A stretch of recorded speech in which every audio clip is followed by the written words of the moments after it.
A haunted house. It seems like a fun idea for a date, although the model is the type to jump at everything. He knows everyone in the fake blood and clown makeup are just out-of-work actors or students looking to make some easy money, but any loud screams are enough to get him leaping out of his own skin. Then again, he expects that's part of his date's plan. Get him scared so he seeks shelter in his arms. It's quite sweet, actually. So he agrees. The place is hardly the stuff of nightmares. In fact, it's all pretty homesprung, and being there with company makes it easier to giggle at all the half-baked attempts to incite scares. The distinctly ketchup-scented blood stains are a particular highlight that leaves the model and his date in stitches. Then they spot a hall of mirrors and can't resist heading inside. It's even cheaper than they're expecting. Multiple standing mirrors that seem to have been taken straight out of people's homes and set up in an easy-to-navigate maze. Still, it ends up being fun for the most part, until the model spots something in his reflection in one of the mirrors. A tiny blemish. That wasn't there yesterday, and he's certain of it. His whole job is centered around how he looks. But he tries to brush it off. After all, even he gets insecure about his appearance from time to time. It happens to everyone. But in the next mirror, it seems to look even worse. Maybe it's the lighting, he thinks. Then he starts to worry. Has his date noticed? It plays on his mind, and the rest of the way through the hall of mirrors, he avoids looking at his reflection. A few days later, and he's sitting in the makeup chair, getting ready for a photo shoot. He doesn't dare open his eyes, trusting the makeup artists to cover up the things he's been seeing on his face every time he looks in the mirror. He's tried to cancel the shoot, calling his manager and telling her that he just can't be on camera right now. But she comes racing over to his apartment to get a look at him for herself and tells him she can't see anything wrong, to just get over himself and not be a diva. He tries to settle into the familiarity of the photo shoot. The outfit changes, the rapid flashing of the cameras, while he tries desperately not to let his concern show on his face. A few times it slips out, the cameraman telling him to look less worried. It's hard to be, especially with how he thinks he must look. Seeing the photos afterwards, it's even worse than he thought. It barely looks like him. The person in the pictures is unrecognizable to the model. He argues with the cameraman and manager, telling them they need to Photoshop the images. Neither of them can see what's wrong with them. A few more days pass, and the model is cowering in his apartment. The thing he sees in the mirror doesn't look like him anymore. He doesn't even look human. He's seen it everywhere. Looking back at him in the glass pane of windows, out of the corner of his eye in the TV, shuffling in the place where his own reflection should be. It creeps into every photo, takes his place, standing in the spots he's supposed to be. The model's even started having nightmares about seeing whatever he's become. There's something very wrong with all this, and it all started in that hall of mirrors. Held in a secure storage locker at Site 19, SCP-4682 is to remain wrapped in an opaque material at all times, in accordance with its special containment procedures. Under no circumstances are any personnel permitted to view SCP-4682 directly. If they do, then they likely won't like what they see. SCP-4682 is, or at least appears to be, a common silver and glass mirror. Upon closer inspection, there appears to be nothing immediately or obviously anomalous about the mirror, even down to having been constructed with entirely ordinary materials. The anomalous properties of SCP-4682 will only manifest from the point a person observes their own reflection within the mirror itself, after which point, any individual that is subjected to the effects of SCP-4682 must avoid any and all reflective surfaces effective immediately after looking at SCP-4682. An affected individual will be advised by the Foundation to avoid being depicted in any and all visual mediums, including never having their picture taken or allowing themselves to be recorded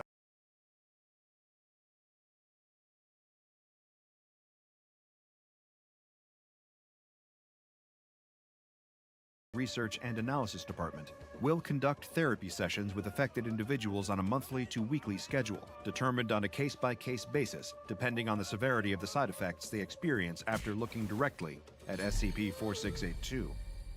This, of course, leaves the lingering question of what exactly happens when a person observes their reflection in SCP-4682. Do they find themselves trapped in an inescapable mirror dimension? Does it impart an anomalous effect that removes them from photographs, leading them to question their own sanity and existence. Not quite, but it's arguably just as cruel. Any human being that observes their own reflection on SCP-4682's surface will experience a permanent and irreversible shift in their perception. Whenever viewing themselves in SCP-4682, they will immediately notice physical differences that are not actually present on their real face or body, but they only appear in the anomalous mirror. These have been known to include a mix of the following discrepancies and reflections. For one, they might perceive themselves as having incorrect proportions of the face, such as closer together than they are in reality. This can also extend to the proportions of the rest of their body too, as the reflection might depict them as being inaccurately taller or shorter than they actually are, or show them having a significantly different body mass or shape. Many of the D-Class test subjects deployed during experimentation with SCP-4682 have also reported seeing various blemishes and skin conditions on the mirror's inaccurate reflections, from acne to facial scars, eczema to even conditions as severe as first-degree burns, all of which are not present on the test subjects' actual faces. Dental hygiene of the test subjects is often depicted as being much worse in their SCP-4682 reflection than it is in real life, with yellowed or rotting teeth appearing, as well as cavities that do not correspond with the subject's actual dental records. Reflected in SCP-4682 are also often the addition of facial features that are considered, at least by conventional standards, to be unattractive. Some test subjects have reported seeing themselves sporting unibrows or uneven facial hair regardless of gender. The same also further extends to the rest of their body, with numerous instances of D-Class seeing themselves with excessive body hair that isn't present outside of the reflection. Following a person's direct exposure to the mirror's surface, the effect of SCP-4682 will become unavoidable. While not possible for anyone else to observe any noticeable change in said person, they themselves will notice the perceived imperfections in their appearance and other reflective surfaces.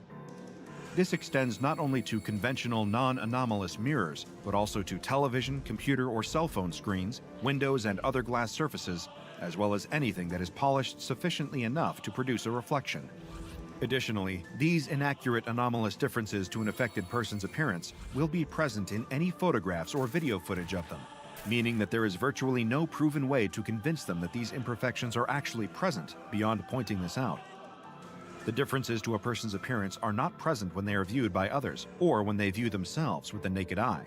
However, naturally, it will be impossible for them to view their own face without the assistance of a reflective surface, which will always depict them as having inaccurate imperfections that are not actually physically present. As if triggering this perceptual shift wasn't bad enough, SCP-4682's anomalous effect is also cumulative, as in, it only gets worse every time a person sees themselves again.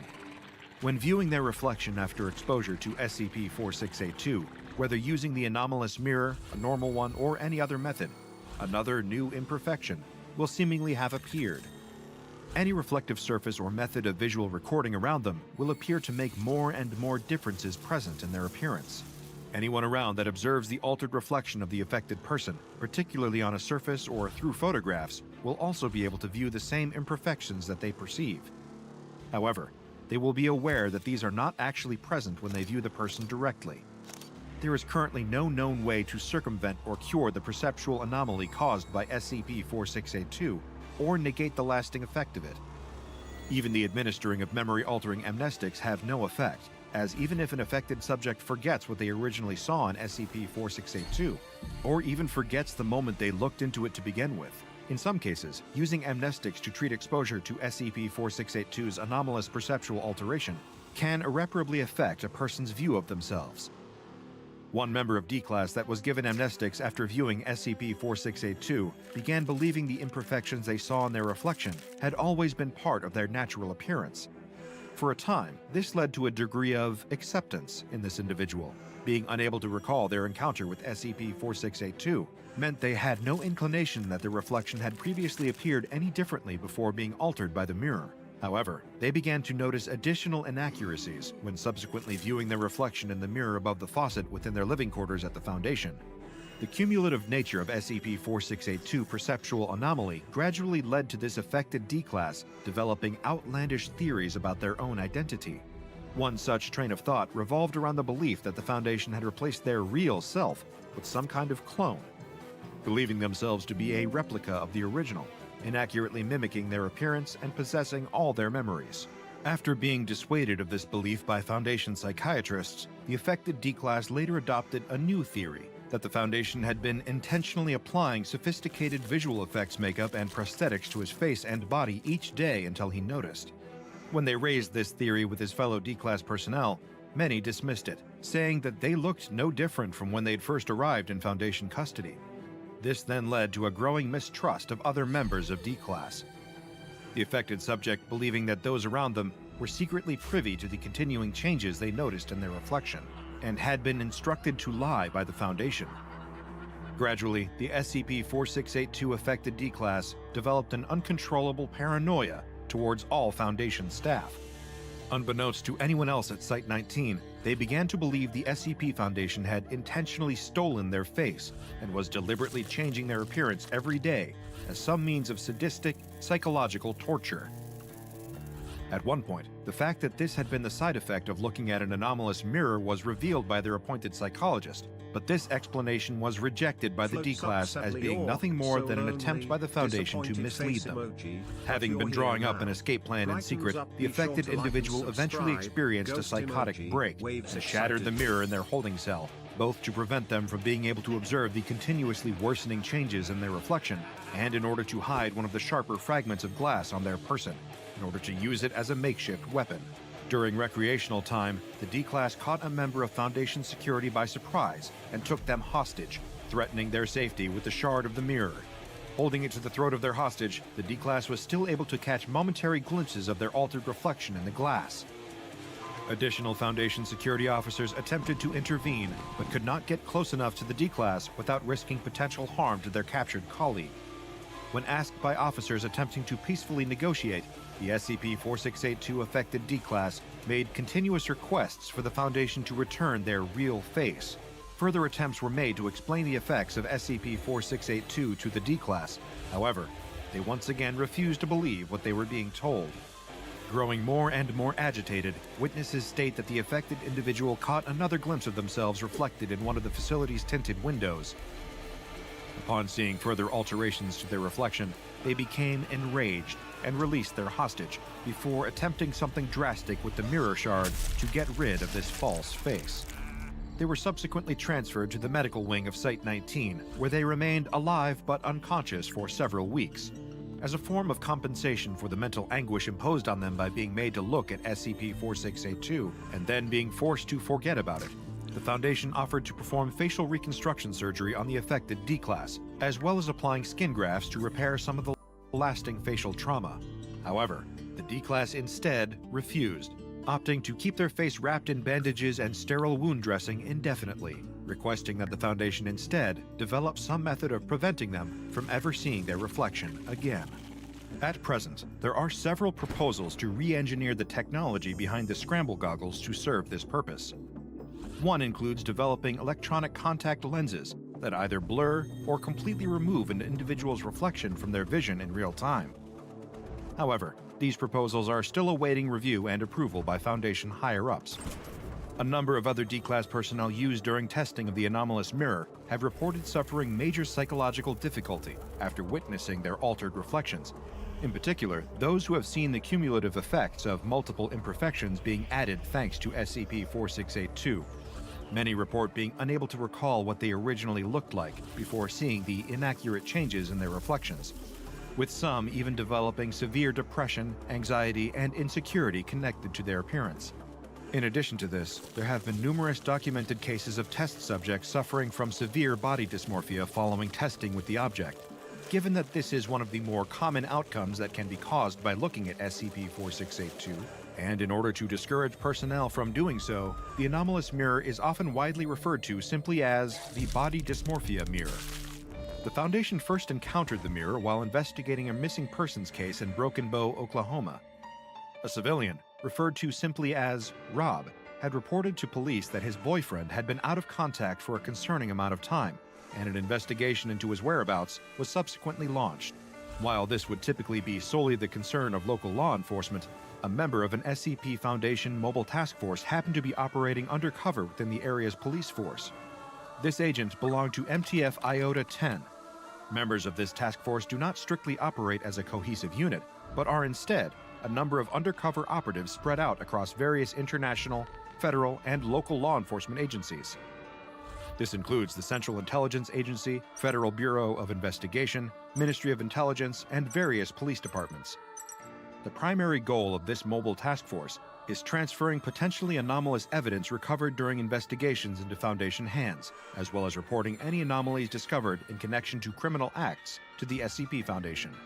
From there, they then allow Foundation response or containment teams to step in and take over jurisdiction of these cases from local law enforcement or federal agencies. This has led to MTF Iota-10 being more colloquially known by their nickname, the Damn Feds. One of these damn feds within the local Oklahoma Police Department investigating the disappearance of Rob's missing boyfriend was present when they searched his apartment. Immediately, this embedded Foundation operative noticed something was wrong. All of the mirrors, screens, windows, every reflective surface in the apartment seemed to have been shattered or painted over, except for one, SCP-4682, which was laying intact on the carpet of the bedroom. Even worse, the cause of the boyfriend's disappearance quickly became apparent upon the discovery of a mixture of Jack Daniels and cough medicine next to a body with a note. Believing the apartment to have been the site of a potential anomalous incursion, the undercover MTF Iota-10 operative contacted his superiors at the SCP Foundation and requested that members of Mobile Task Force Eta-10 be dispatched to assess the situation. The operative was commended for making an accurate assessment of the situation, especially in requesting MTF Eta-10, otherwise known as See No Evil. Of all the Foundation's numerous deployable task forces, Eta-10 specializes in the investigation, acquisition, and containment of anomalies that cause visual cognition hazards or mimetic effects.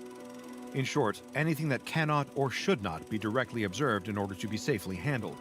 Through the use of anomalous means available to only MTF Eta-10, they were able to safely secure SCP-4682 and bring it to Foundation containment. Also recovered from the scene in the apartment was the note left by Rob's boyfriend. This note revealed little about how he had come to have SCP-4682 in his possession, nor shed any light on its origins, or when he first began to notice its anomalous effects. However, it did contain insights as to how the mirror functioned through the harrowing testimony of the man who had been found dead alongside it. He had reportedly started seeing his altered reflection more frequently, so much so that it had started affecting his day-to-day life. He recalled accidentally colliding with his neighbor's car after he hadn't been using his vehicle's rearview mirror because he couldn't stand the sight of his own eyes looking back at him.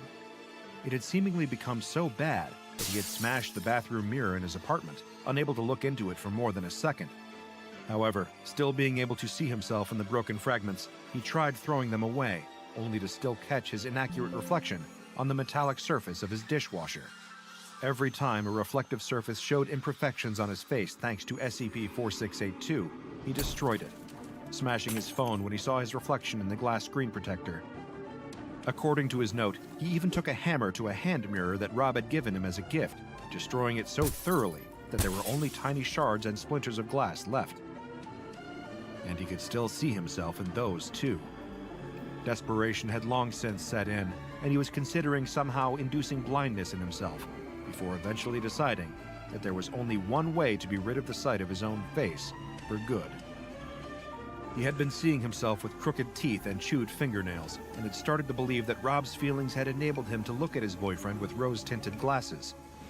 He felt unworthy of his partner's love, and felt that Rob deserved better, unaware that the imperfections he was seeing in himself weren't really there, and had only appeared as a result of looking into SCP-4682. This tragic outcome of the effects of the body dysmorphia mirror are a large part of the reason that the SCP Foundation have long since discontinued testing with it, opting to keep it in storage where it can no longer hurt the way people look at themselves. It's Saturday night, and a teenaged boy and girl are out on a date. They are strolling through a shopping mall with plans to see a movie later at the theater attached to the mall. As they walk through the mall waiting for their show to start, the girl spots something. It's a photo booth. She excitedly grabs the boy's hand and pulls him inside. They close the curtain, insert a coin, and the machine comes to life, snapping a series of photos. The two exit the booth, but both seem to be a little off. It's getting close to showtime, though, so they start making their way to the movie theater. Meanwhile, unbeknownst to the mall patrons, something is happening deep below the ground. The boy and girl exit the theater and walk arm in arm through the alley back toward the parking lot where the boy left his car. It's late now. The sun has long since set, and they're all alone. But they don't hear the footsteps behind them, or sense the pair of bodies that are following them, getting closer and closer. They get to the car. It's the only one left in the parking lot, and the boy takes out his keys to unlock the car when he fumbles and drops them to the ground. As he bends over to pick them up, he finally sees who has been following them. It's them, a pair of doppelgangers coming straight towards them. They look exactly like the boy and girl, except for their faces, which are horribly distorted, with strange lumps and no eyes or mouths. They look as though they were a drawing of a face that was somehow smudged out. The boy quickly gets the keys and grabs the girl, dragging her away from the creatures, who are now reaching for the boy and girl, grasping and clawing at their faces as they try to moan through their skin-covered mouths. He gets the car unlocked, and both manage to get inside. As the creatures bang on the windows, the boy starts the engine and drives away, leaving the abominations behind. Hi, I'm Dr. Bob, and this is SCP-715, also known as My Face That I May Be. SCP-715 is a take-your-own-photo brand photo booth, a product of the Sony Corporation made in the 1970s. This is a standard-looking photo booth, bearing a close resemblance to the many thousands of others that were in operation around the world at the time, with no anomalous visual characteristics at all. The only detail setting this machine apart from its countless brethren is a small metal tag, which has been added to the back of the machine at some point, but a significant amount of wear has made it impossible to read what, if anything, was ever stamped on the tag. SCP-715's basic operation is also not anomalous in appearance. It will only activate if an individual sits inside and inserts the required coinage, at which point it will take a series of photos, just like a normal photo booth. The photos will also appear normal, though often some will be heavily distorted and obscure the subject's face in various ways. What truly sets this photo booth apart, however, is what happens outside of the booth when the pictures are taken. While the individuals who had their photos taken, classified as SCP-715-B instances, are able to exit the booth with no obvious effects, below them all, deep underground, something truly terrifying takes place. Underneath the mall is Site-81715, an extra-dimensional space which is accessible through a mall maintenance service door located in Sub-Basement 3, a door that does not appear on any of the mall's structural blueprints or in other records. The site consists of a giant cavernous room, which appears to have been hewn right out of the surrounding limestone. In the middle of the room is its most distinguishing feature, a large, deep pit. The walls of the pit are made of an unidentified substance, though it appears similar in both appearance and composition to human fat tissue. These fleshy walls secrete a powerful, corrosive substance, which makes examination and exploration of the pit particularly dangerous. When SCP-715 is activated in the mall above, a humanoid creature, classified as SCP-715-A, will appear in this pit. The bodies of these creatures are similar in appearance to the individuals who had their picture taken inside of 715, but their faces are radically different. Each has severe facial disfigurements and abnormalities, such as large growths, deep lacerations, and the absence of facial features. After appearing in the pit, these SCP-715-A instances will attempt to scale the fleshy walls of the pit and leave Site-81715. These instances are considered hostile, and Foundation security personnel are authorized to neutralize the creatures by any means necessary. Further research into how the SCP-715-A entities are formed and what exactly the pit is are ongoing, and it's not currently known how many 715-A instances exist down in the pit. With the entities who were able to climb out of the pit able to be relatively easily neutralized by security forces, SCP-715 was originally classified as safe It was contained at its point of origin within the mall in Ohio, and Foundation personnel posing as mall employees would collect the photos printed by the machine. However, following additional discoveries, this classification necessitated changing. The Foundation began noticing inconsistencies with SCP-715B entities after a researcher tested SCP-715 himself by sitting inside and having his photo taken. Soon after, he began acting in ways that were considered strange, such as when he turned down a promotion to a prominent position with better pay and perks for seemingly no reason, and when he skipped a mandatory site inspection for reality-bending anomalies. After noticing these strange behaviors, a Foundation research head had an anomalous optical enhancement device placed in the oddly acting researcher's bedroom and learned a surprising truth about the SCP-715A and B entities. The Foundation had been killing the wrong ones. The device, which could remove anomalous reality-distorting effects from images, showed that the researcher was actually one of the creatures from the pit, with the telltale facial distortions. Following this shocking revelation, the research head used the same device on the creatures still inside the pit underneath the mall. They found that when the anomalous visual effects were removed from the distorted creatures who were trying to get out of the fleshy pit, that they were actually normal-looking humans. These SCP-715A entities were the human beings who had entered the photo booth, had their pictures taken, and were somehow transported to the pit. They had been trying to escape their prison and tell the Foundation who they really were, but this only resulted in them being terminated by the on-site security forces. In order to fix this mistake, SCP-715 was hastily reclassified as Keter, and SCP-715 was removed from the mall in order to be stored in a secure locker at Site-19. Research personnel were no longer able to access SCP-715 without special authorization, and study of the interior was limited to what could be done via remote drone use only. The Foundation began rounding up all known instances of SCP-715B, who were now the ones subjected to immediate termination. Foundation staff did manage to interview one 715B instance, though, who had been previously believed to be a fellow Foundation researcher. It is unknown exactly what the researcher doppelganger said in that interview, but it must have been extremely serious, as the end result was another complete change in protocol. All attempts to contain and neutralize instances of SCP-715B would immediately cease, since if there were as many out in the world as the doppelganger claimed, then ultimately, it would better maintain normalcy and ensure the secrecy of SCP-715 if they were allowed to go free. Sadly, the same was not the case for the SCP-715A instances that still existed down in the pit.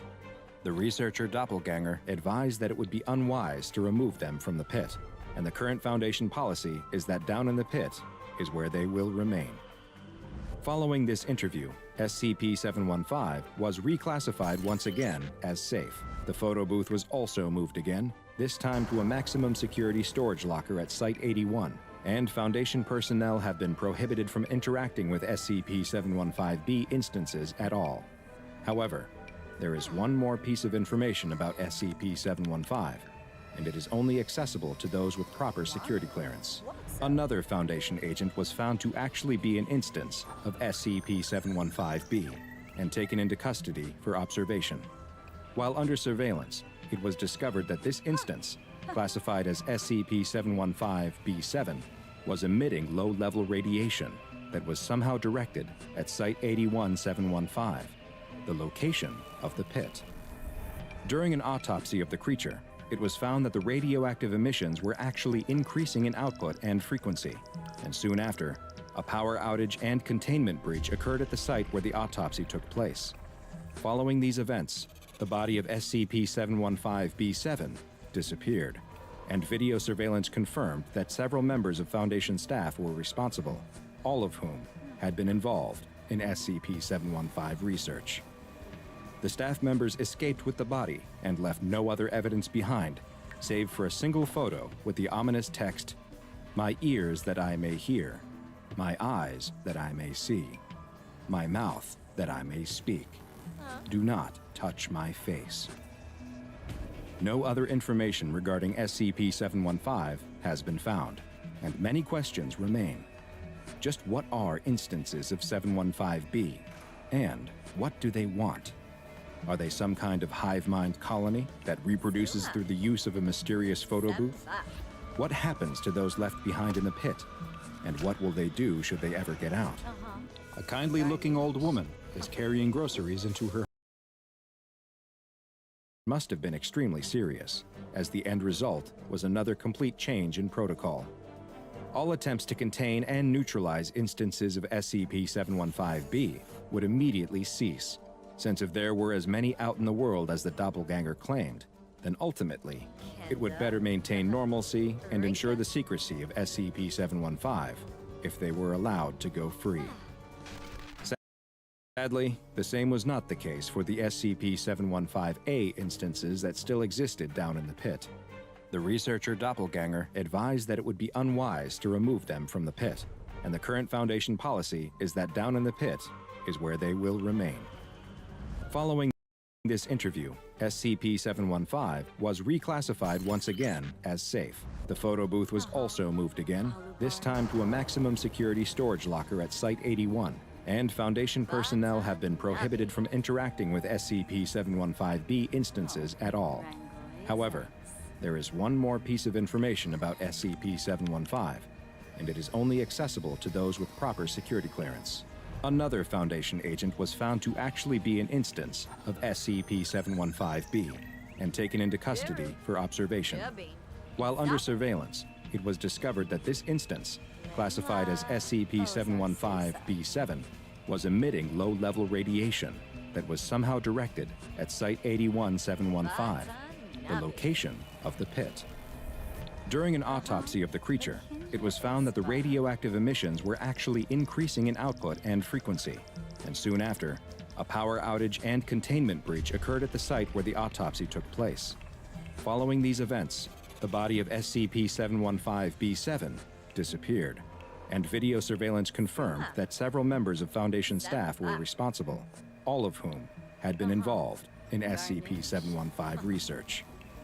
The staff members escaped with the body and left no other evidence behind, save for a single photo with the ominous text, "My ears that I may hear, my eyes that I may see, my mouth that I may speak.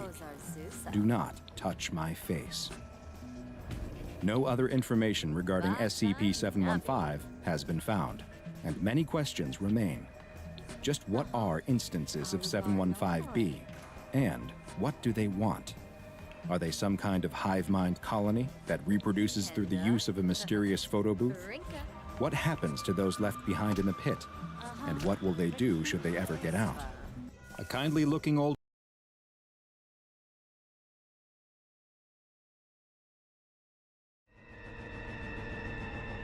My name is Dan. This happened 3 years ago. I moved out of my parents' house once I started making a steady paycheck. I'm a plumber, and one day I had to go to someone's house to fix some pipes. There was a married couple and their daughter living there. Their daughter was 22 at the time. She was 6 months older than me, and her name was Amanda. While I was working, she was talking to me, asking if I was single and stuff like that. And to be honest, she seemed pretty cute. We exchanged phone numbers and eventually started dating, and she even moved into my house. We were 3 months into our relationship, and stuff started to get out of hand. She was always getting mad and annoyed so easily. She always started arguments, and so on. This began to happen all of the time, even in public, which was incredibly embarrassing. One day I had enough, and I had to break up with her, and I told her to leave and never come back. Amanda was pretty pissed off when I said that. I just ignored her. When she was packing her stuff, she finally left, or so I thought. After that day, she would always show up at my house, harass me, throw rocks at my window, and so on. I'd called the cops many times, but she was gone by the time they showed up. About a month later, when I came home from working, I would find her in her house, yelling at me to come back, or I'd find writing on my walls that would say, "Come back, or I'll kill you." The writing eventually went from pencil to marker, and then her own fucking blood. And Jess, I'm being serious when I said blood. That bitch carved my name a bunch of times into her arms and legs. She only got into my house because I forgot to take the house key back from her at the time. In hindsight, I'm such an idiot. I know. That psycho knew where my parents lived and showed up to their house during the night. My mom almost had a heart attack when she woke up to the sound of a knife being tapped on the window glass. When she woke up, she saw Amanda standing there, staring at her, while psychotically smiling at her. Amanda did a lot, which really pissed me off, so one night, I decided to stay overnight at my parents' house. It was about 2 in the morning when I heard a tapping noise in the window next to me. I turned and saw Amanda staring right at me. Her eyes were wide open and red. She had bags under her eyes and a huge smile. I went outside and started yelling at her to stay away from me and my family, but she screamed at the top of her lungs and charged at me with a knife. I punched her right in the face, which knocked her out. I called the cops and made sure Amanda didn't wake up while they were arriving. The cops came quickly while Amanda was knocked out. They found my house key on her, and she was arrested and eventually sentenced for a long while. After Amanda was sentenced, my parents and I moved out of state because we'd like to stay as far away from Amanda as we possibly can, because she will eventually be released.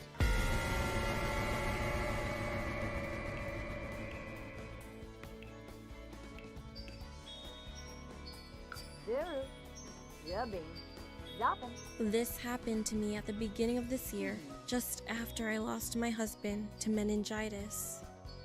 I had moved in with my father and taken a job at a local hotel. It was a nice, cushy job that wasn't very stressful, and it was also nice to me in my grief-stricken state. The job was the night shift front desk manager position. So I was watching scary movies or listening to creepy podcasts that seemed to help keep me awake. My husband had never liked scary things like I did, so it was nice getting back to something that was mine. Being the night worker, I was always by myself during my shift. The hotel was new, so it wasn't creepy to be by myself, especially since there was always someone around as far as guests went, and on top of that, my boss was always a phone call away. I knew I'd have backup if needed. Anyway, it was a night like any other. I was in the back office behind the desk, watching the cameras and listening to a podcast while twirling a pen around, waiting for hours to tick away. The hotel was pretty empty, so I felt more alone than usual. I looked down at my phone as my podcast ended and went to pick another one when I noticed movement outside the building on the cameras. A guest was walking in. I hadn't seen a car pull in from the driveway camera, but I chalked it up to me just not paying attention and went to the desk. The man walked in and I quickly noticed his clothes were dirty, tattered, and that he had this odd smell to him. Metallic smelling. I shook off the weird feeling and looked up at his face before greeting him. And I noticed that his eyes weren't on me, but the wall behind, just above me. I followed his gaze, wondering what he could be looking at, but there wasn't anything there. I was confused, but thought maybe he was lost in thought. I greeted him again, but his gaze still remained on the wall. I was starting to get freaked out, but kept my cool and cleared my throat. "Sir, is there something I can help you with?" I asked more firmly. Quickly, his eyes flicked down, and those eyes were wide and crazy looking. It startled me enough that I took a small step back. His previously blank expression grew into that of a crazed, wide smile. He was missing teeth, and the second his lips parted, I could smell his rotten breath. It made my stomach churn. Before I could open my mouth, I watched his eyes slowly creep up and down my body, as if he were undressing me with his eyes. Then his eyes moved to my hand, and his smile faded into a hate-filled glare. His eyes were on my wedding ring. Well, yes, I still wore it, as I wasn't ready to give it up yet. "What the heck is that?" he asked, his voice thick and gruff and full of anger. "My wedding ring, sir. I'm married," I said, thinking maybe he was drunk. His glare got worse as his eyes met mine again. "Married? You lying bitch! You never told me you were married! You lied to me!" "Sir, I don't know what you're talking about, and I'm afraid that I'm going to have to ask you to leave."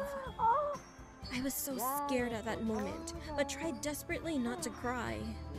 He was still shouting at me. So, you're kicking me out of my own home? You're a little hussy. I'm taking what's owed to me. Get over here. He reached across the counter to try and grab me, and I let out a scream, stumbled back, tripping over my long skirt.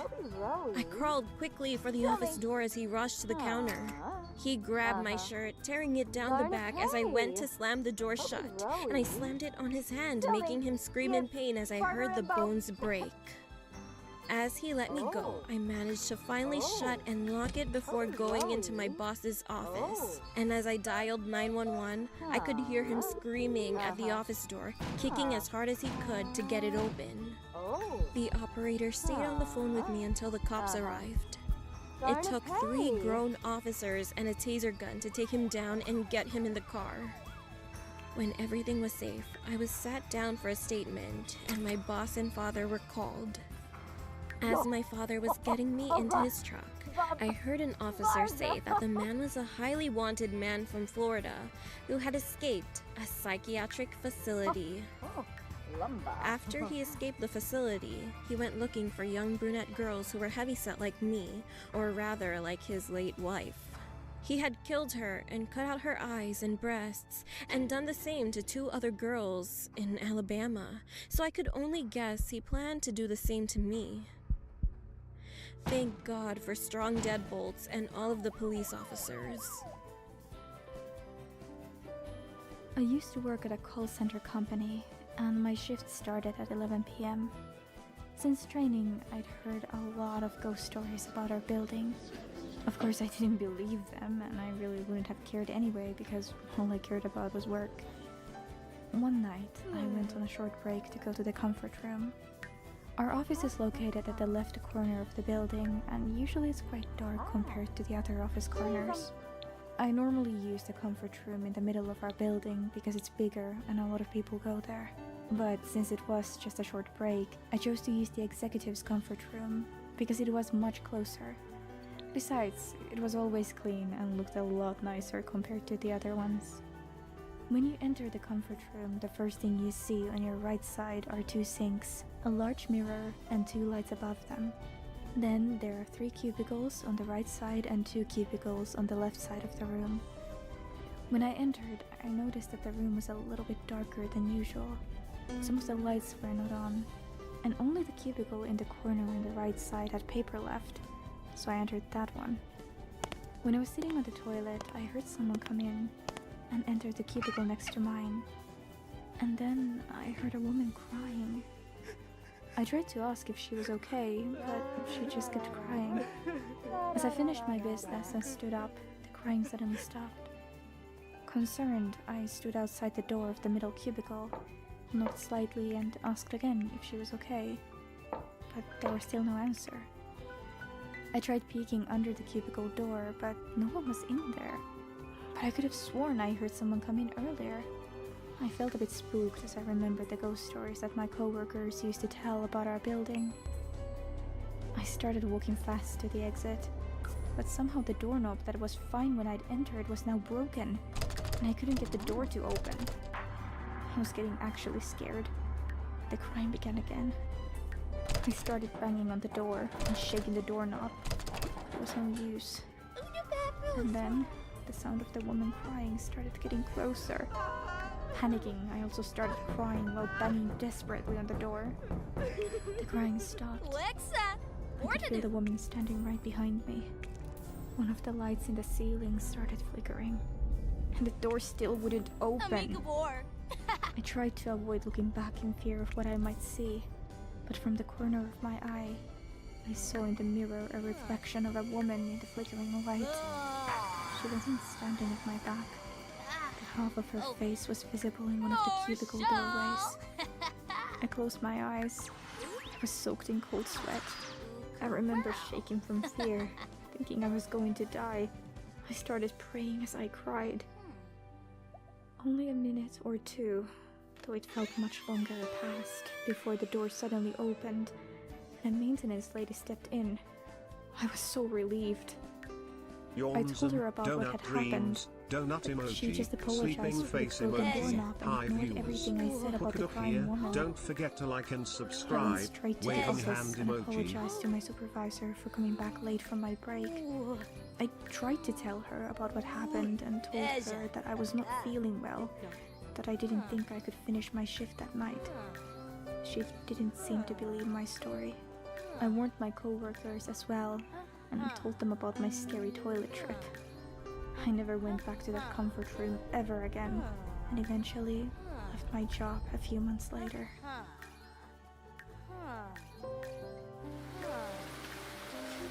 It was in 6th grade in junior high school. I remember this one specific day when there was a thunderstorm. I was heading to gym, where the gym teacher greets each student outside of the girls' locker room as usual. I went inside the locker room. I was getting ready to change into my gym clothes as usual, and I noticed at the corner of my eye, a shadow was walking past at the other side of the lockers. I looked and said, "Is anybody here?" There was no answer, so I took my gym clothes with me and thought stupidly that I should follow where the shadow was heading. I went to the back of the lockers where the shower room was. I opened every curtain from each shower booth except the one in the last. All of a sudden, the light that was illuminating in the back started to blink. I don't know where my courage came from, but I decided to open the last curtain in the back. And when I did, there was nothing. I turned around, but then I heard someone crying in the shower booth. So I opened the other curtain again quickly, but still, there was nothing. It was rather strange to me because at that moment I felt cold. I heard in the distance talking, and it was a few girls walking past. I asked them if they saw anyone who was crying, but they said no. It was literally weird. When all the students arrived, the gym teacher asked one of the girls to open the gym doors. Usually, I'm the one that opens the gym doors, but she decided to let someone else have the turn. We were waiting for her, and then we heard a loud, sharp scream. Shortly, that girl ran into the locker room and cried. We were all confused, and she told us that she saw something, a baby, covered in blood. I went to the gym. The keys were on the floor. The gym door was opened, and I tried to turn on the lights, but they were completely off. I wasn't sure, but thought maybe, somehow it was due to the thunderstorm. I couldn't see anything because it was too dark, and when I stepped inside the gym, I heard crying. It was a baby crying, and it was coming from the stage. I was frozen, but I wanted to check what was going on here. I went closer to the stage, but the crying abruptly stopped and was followed by a crack noise. Then I heard crying from another girl. She was sobbing. All of a sudden, the lights were on. My teacher grabbed me and asked if I was okay. I told her that I heard something but didn't see anything. She looked at me calmly and said, "I know what you're talking about. You're lucky that you didn't see anything." Then she said when she was working late one day, she saw a body floating in the swimming pool, which is close to the gym. She thought it was one of the students, so she tried to save that person. When I tried to get to her, it was completely gone, she said. And then she told me there was the ghost of the girl who drowned a few years back. This girl was pregnant and she gave birth in the shower booth. She didn't want it, so she killed the baby by breaking its neck. Later on, she regretted what she did, so she drowned herself in the swimming pool. When I heard the whole story from my teacher, I felt a little bit sad. After that, I didn't see or hear anything, but I'm still wondering what was the shadow I saw in the locker room. And sometimes, it still gives me goosebumps when I think about it, especially the crying of the baby and the bone-cracking noise. If the gym teacher did not come along, Would I have seen that ghost of a girl holding the baby? Well, other than that, I just feel grateful that I didn't see anything that would shock me for my whole life. So before getting into the story itself, I want to give some backstory on something that happened when I was around the age of 9. I grew up in a village called Hotlax in the northern parts of Sweden. The road leading from my school to my home was a long one, where the local authorities had to put up lamps which emitted a very dim blue light. I always felt like a nervous wreck when I had to walk to and from my school. Both because, even with the lamps, the road was very dark, and also because I was bullied, so the bullies could have waited in the woods right next to the road. It was one event that I remembered vividly during the winter of 1999. I'd slept poorly the night before and the math lesson had been killing me, so I barely felt awake when I was beginning to walk home. The lamps were off, which isn't really so weird, as the sensors for the lamps were pretty low. So any kid could have taken a flashlight, put it towards the sensors, and after a few seconds, the lamps would shut down for a few minutes. Since I was so tired, I'd closed my eyes when I started walking. But after walking about 20 meters on this road, I opened my eyes and noticed that the lamps were off, and I stopped. I was getting nervous. I was reasoning with myself and decided to push on. I was 10, and in my youthful arrogance, I thought I had reached the age where my balls should have been as hard as Duke Nukem's. Hotlax is a very quiet village, so I was barely hearing anything except the wind when this happened. To the left of the road is a very thick forest, and suddenly I could just hear this loud scream coming from it. It was very similar to the male scream you can hear in movies when someone's in huge pain. With the speed of Usain Bolt, I ran as fast as I could towards my home without looking back. Now we're jumping to late autumn 2011. My parents were on a trip to the Canary Islands and asked me to move into their house just for the week so I could take care of the dog. The thought of spending a whole week in my old room, listening to my old Mayhem CDs and eating pizza were just too good to be true. I always walked with my dog outside during midnight, because then I didn't have to take him outside again until the late morning hours. This time was no different, except I decided to walk a bit longer. I decided to walk along Oxelvägen and then follow Inimaksvägen towards Norra Hotlaxvägen. There are no lamps on the most parts of Inimaksvägen, so after leaving Oxelvägen, I stopped. I lit a cigar and told my dog to stay close to me. While walking along the road, I was just enjoying the fresh air and listening to the sound of leaves rustling in the trees. There's a pretty big area next to the road where they have chopped down a lot of trees. When I came to that area, my dog stopped and started barking towards the area I described. When I looked towards the area, I could see the silhouette of a person. The only visible parts were the hands. I said "what the hell" with a pretty loud voice. The person turned around towards me. If I didn't know any better, I could have sworn that only the head and hands turned, as I didn't see any movements at all on the rest of the body. A white mask. The guy was wearing a white mask with a slit for each of his eyes. My dog started whimpering. The guy raised his right hand, with all of his fingers pointing towards me, and he screamed. It sounded like the exact same scream I'd heard as a kid walking home from school that afternoon. What must have been survival instinct, I just started running.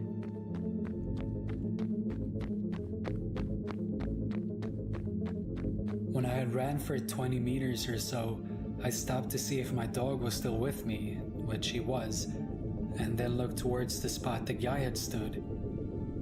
He wasn't there. He had moved to the spot where I stood now with his hands down, but the mask still towards me. I started running again until I got to Norra Hotlagsvägen. I'd never been so scared before. When I stopped, I was crying and my whole body was shaking. And then I walked home.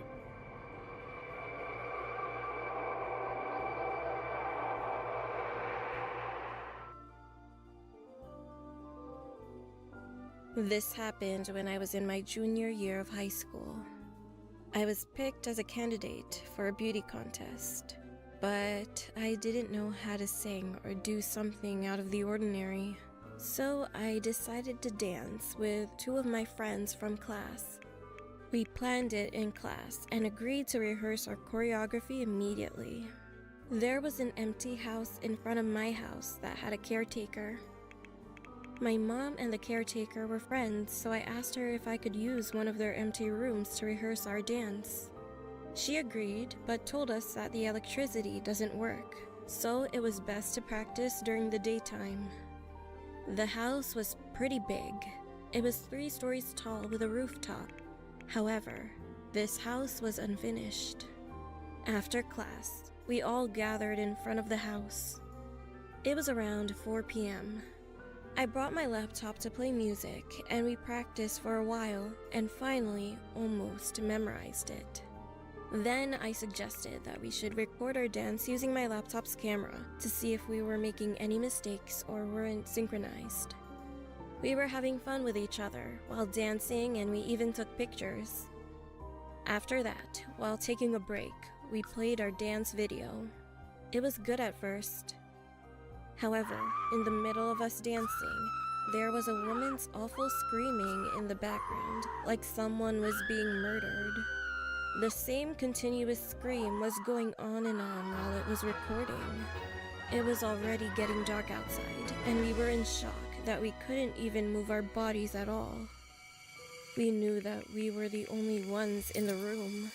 And of course, we would have stopped our practice if there was someone else there. And furthermore, we did not remember hearing anyone scream continuously. Shaking my hands with fear, I decided to rewind the video and play it again. The same screaming was in the video, but for some reason, this time her voice was much higher and very sharp. I've never heard that kind of horrific voice in my whole life. We then turned off my laptop, screamed, and ran outside of the house. When we got home, we explained it to my mom, but she thought we were being paranoid at first. But when I played the video, she was creeped out too. Mom didn't say anything, but forced me to delete the video. Ever since then, we never rehearse there anymore, and every time I look outside my window, I am scared that I might see the lady behind those screams.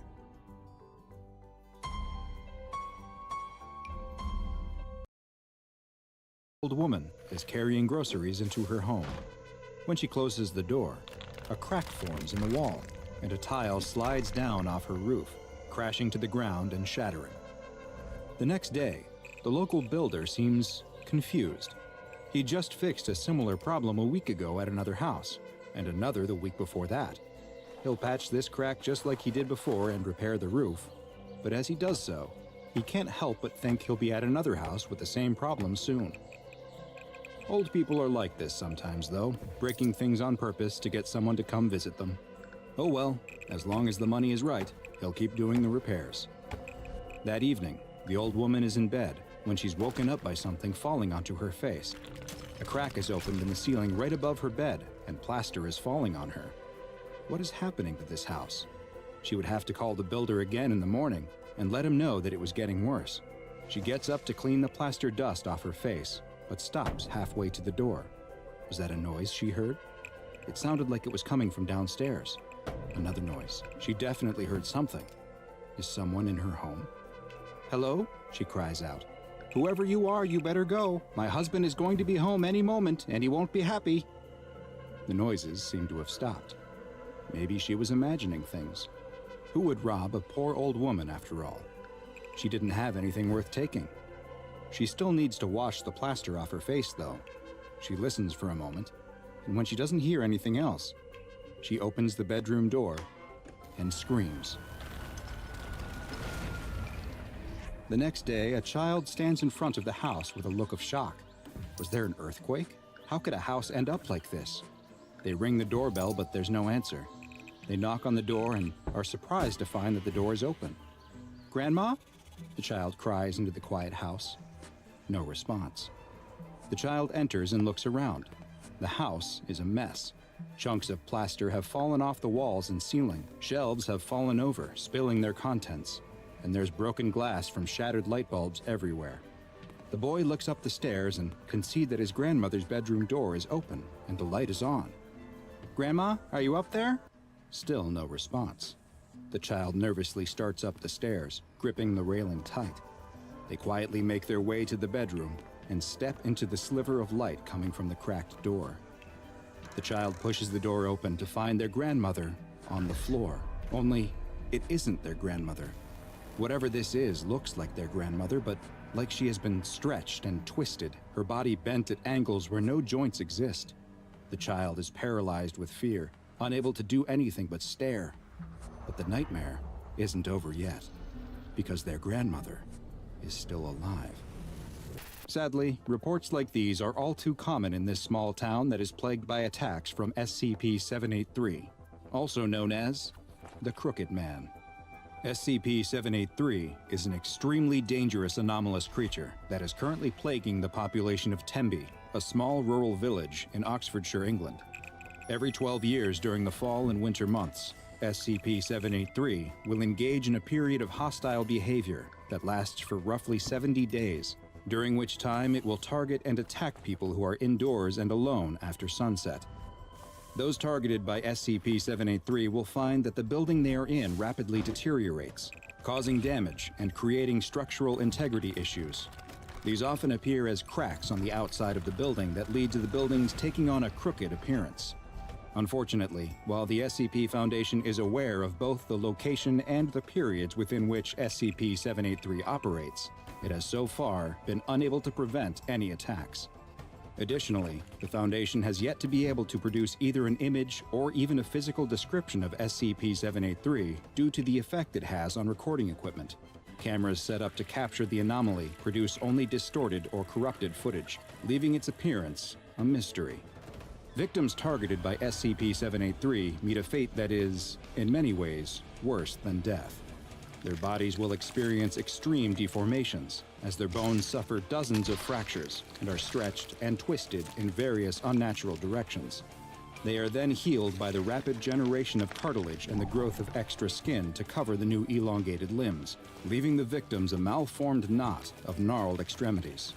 Some of the cases are quite severe, with one victim having just their forearm extended to over 2.4 meters, and another who was left stretched to 12.5 meters in height.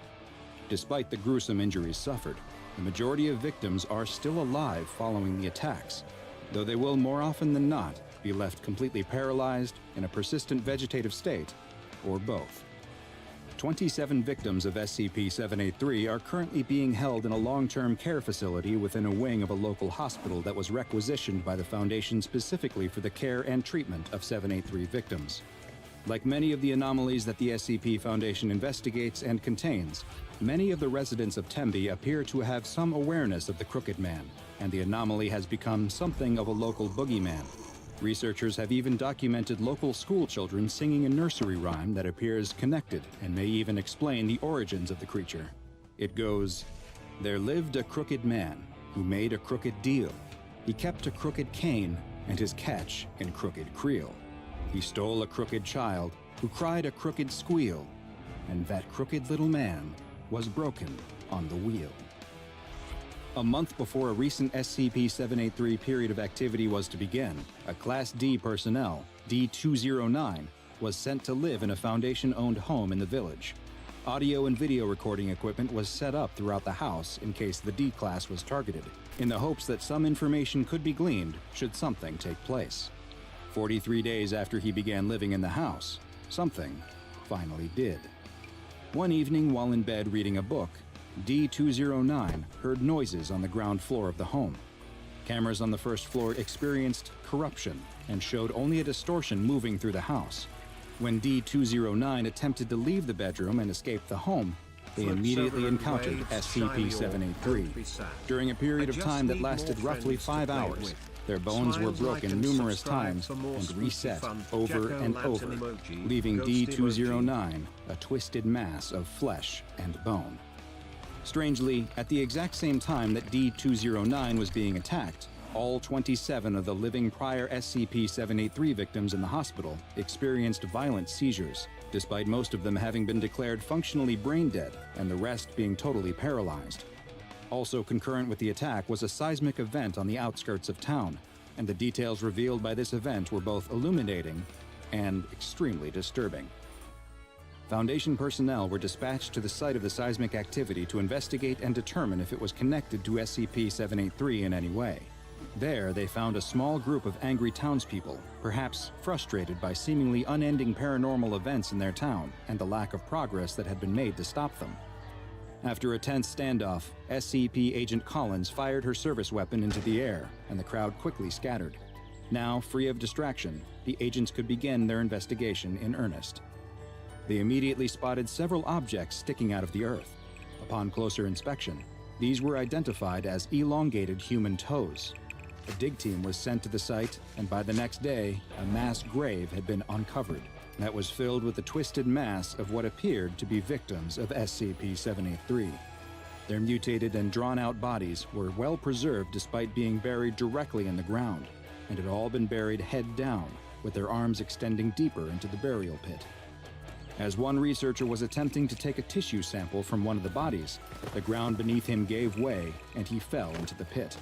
He landed on the tangled mass of limbs which shifted under his weight, and he disappeared into the pit beneath them. Agent Collins immediately found a length of rope, tied it to her waist, and climbed into the pit with instructions to the on-site team to pull her back up when she signaled. Agent Collins descended into the pit beneath the bodies, and after several minutes, she was extracted, though without the missing researcher.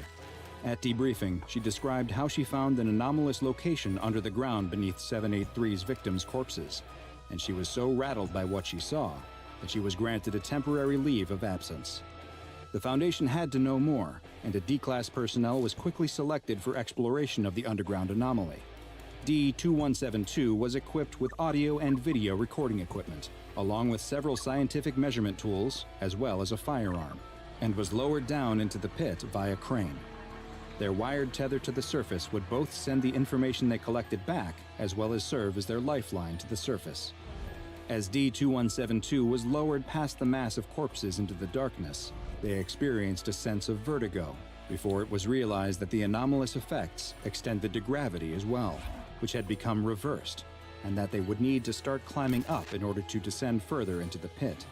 They soon climbed out of the hole surrounded by the reaching, extended arms of corpses, and emerged into an open world with an overcast sky.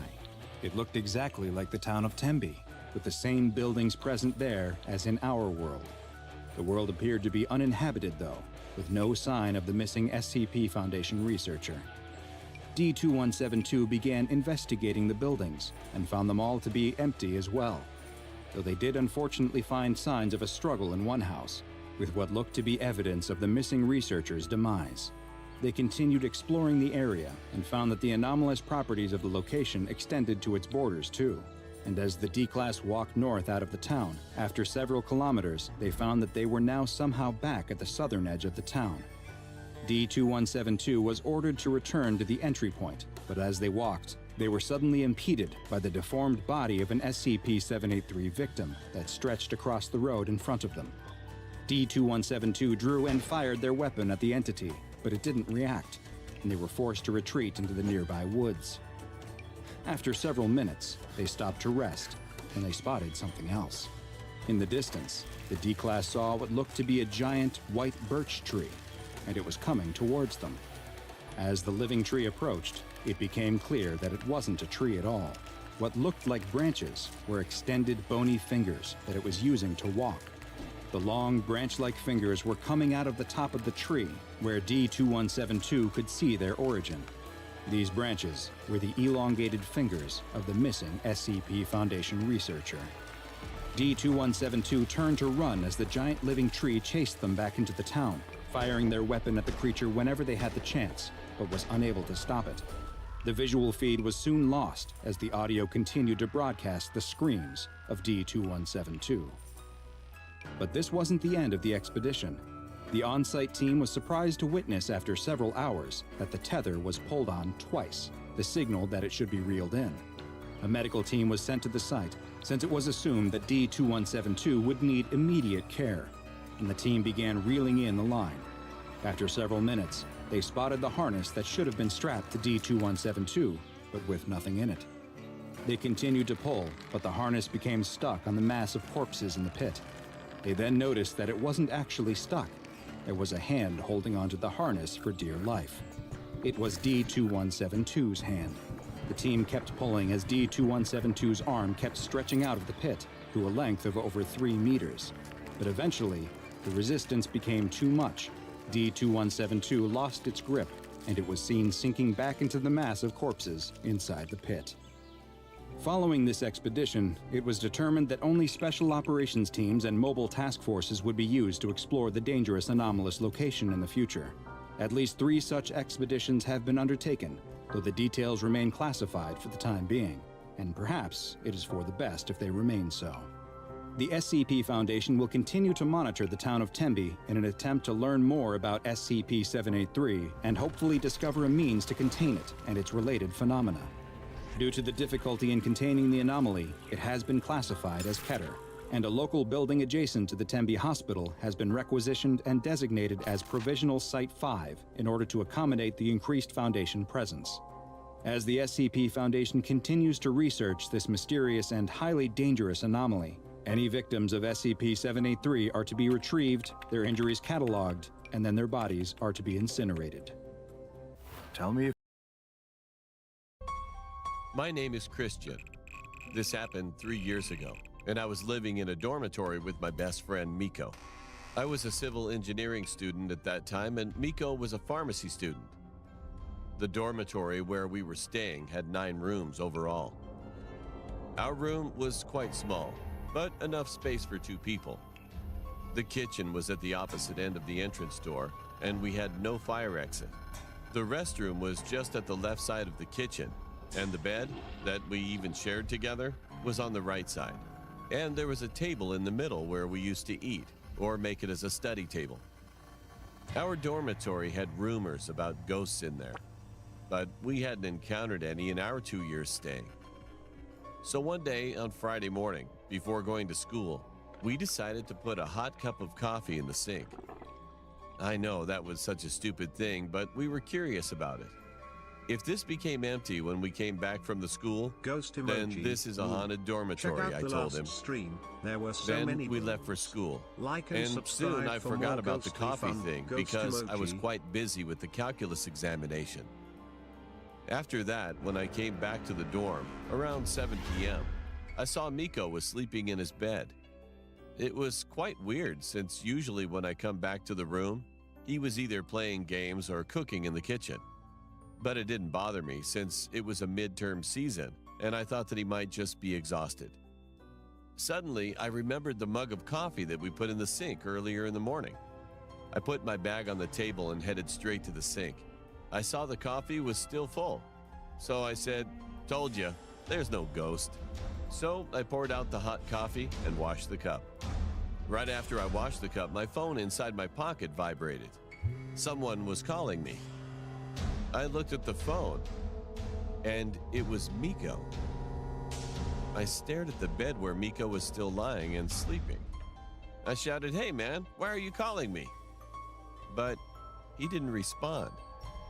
So I thought inside my head, did he leave his phone at school? I answered the call. "Hello?" To my shock and disbelief, it was Miko. It was his voice, and he said, "Dude, just eat without me if you're already hungry. I'm still at the mall buying our food supply for next week." I was frozen. I was so confused and terrified at the time until I got the courage to say, "Are you serious?" He said, "Yeah, sorry, but I'm almost done at the counter. I'm just going to drive home now if you can wait. Let's eat together. Bye," and hung up. I was there standing still in the kitchen and couldn't move while still looking at the man in the bed. Then I realized the cup of coffee. We left it in the morning. When I went to the dorm, it was not empty as we expected, but it was still hot. It should have cooled down. I looked back at the sink for 1 second, and to my terror, when I looked again at the bed, he was no longer there. I screamed, ran out of the room, and waited for my best friend. When Miko was finally home after 40 minutes, I told him what happened and saw his confused, scared reaction. After that night, we decided to transfer to another dormitory, and fortunately, nothing happened anymore in the new place. But I will never forget this memory, forever. If it starts to hurt, the dentist says before reaching into your mouth with a pair of orthodontic pliers and starting to pull your front teeth back into place. Evidently, your screams aren't enough of an indication of the extreme pain you feel because he doesn't stop pulling. After what feels like hours of excruciating oral surgery, you're finally standing outside the dentist's office texting with a friend. "Come on, show me. It can't be that bad," reads the message from your friend. You're nervous to send her a picture, though, since you have a small crush on the girl and you don't want her to see you in this state. But after she asks you again, you decide to take a quick selfie and send it to her anyway. You snap a photo of your mangled mouth and jaw. The mess of wires had to be hastily applied to move your remaining crooked teeth back into place with globs of fast-hardening epoxy, and the result looks like a low-budget horror movie prosthetic. You send the message and wait. You watch the dots appear that indicate she's writing a response, then watch as they disappear without a reply. You sadly slip the phone back into your pocket and begin walking away. As you make your way home with your head hung in shame, you keep your mouth shut tight. You don't want any passers-by to see what you've become. You decide to detour through the park to avoid any people as much as possible, and as you walk, you decide to stop at a picnic table next to a small pond. You sit at the table and watch the ducks mill about in the water.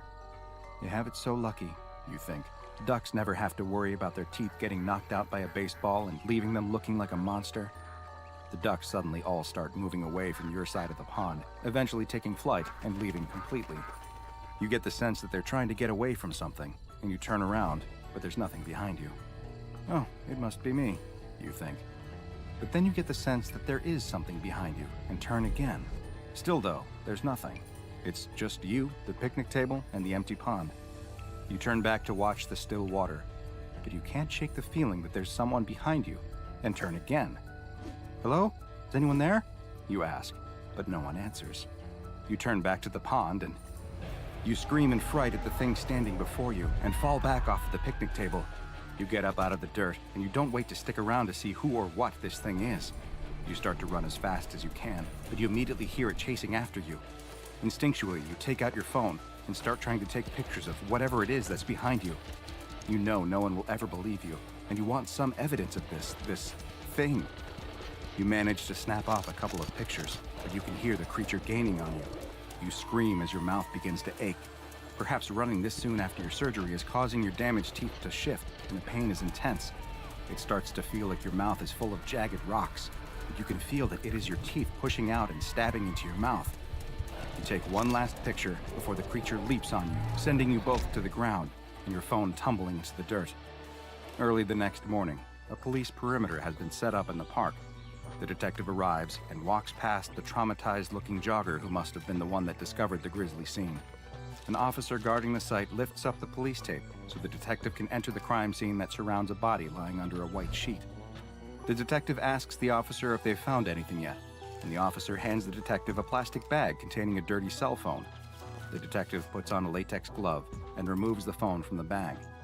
The screen is cracked, but it still works.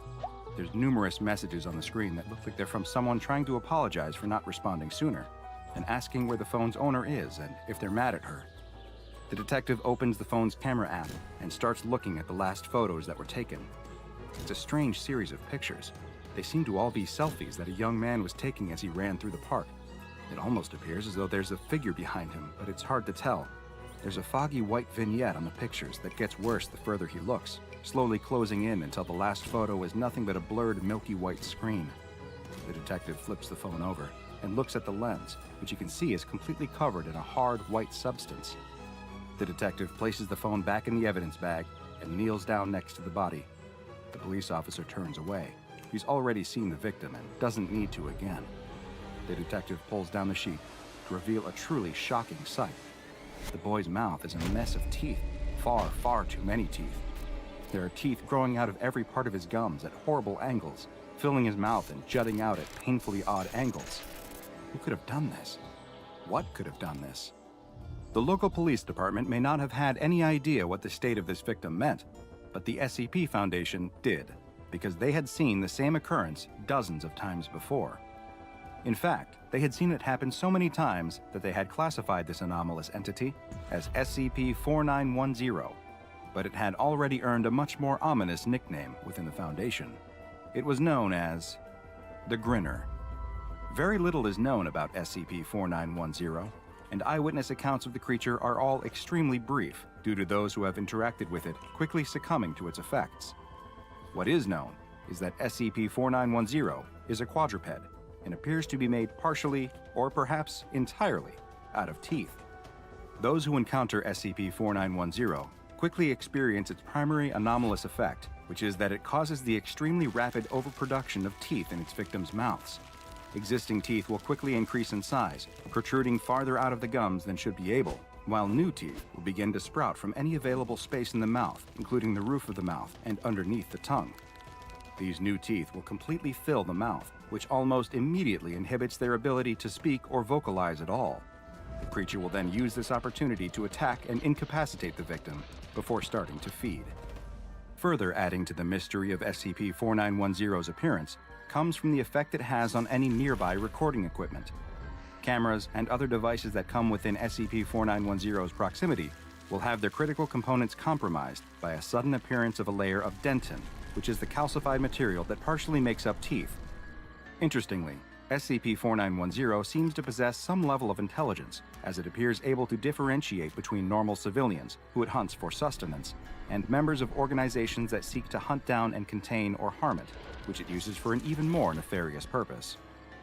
While the exact mechanics are still unclear, it seems as though SCP-4910 is able to infect certain anomalous organization members with its ability, causing them to act as a vector for the effect, who then spread it to even more victims.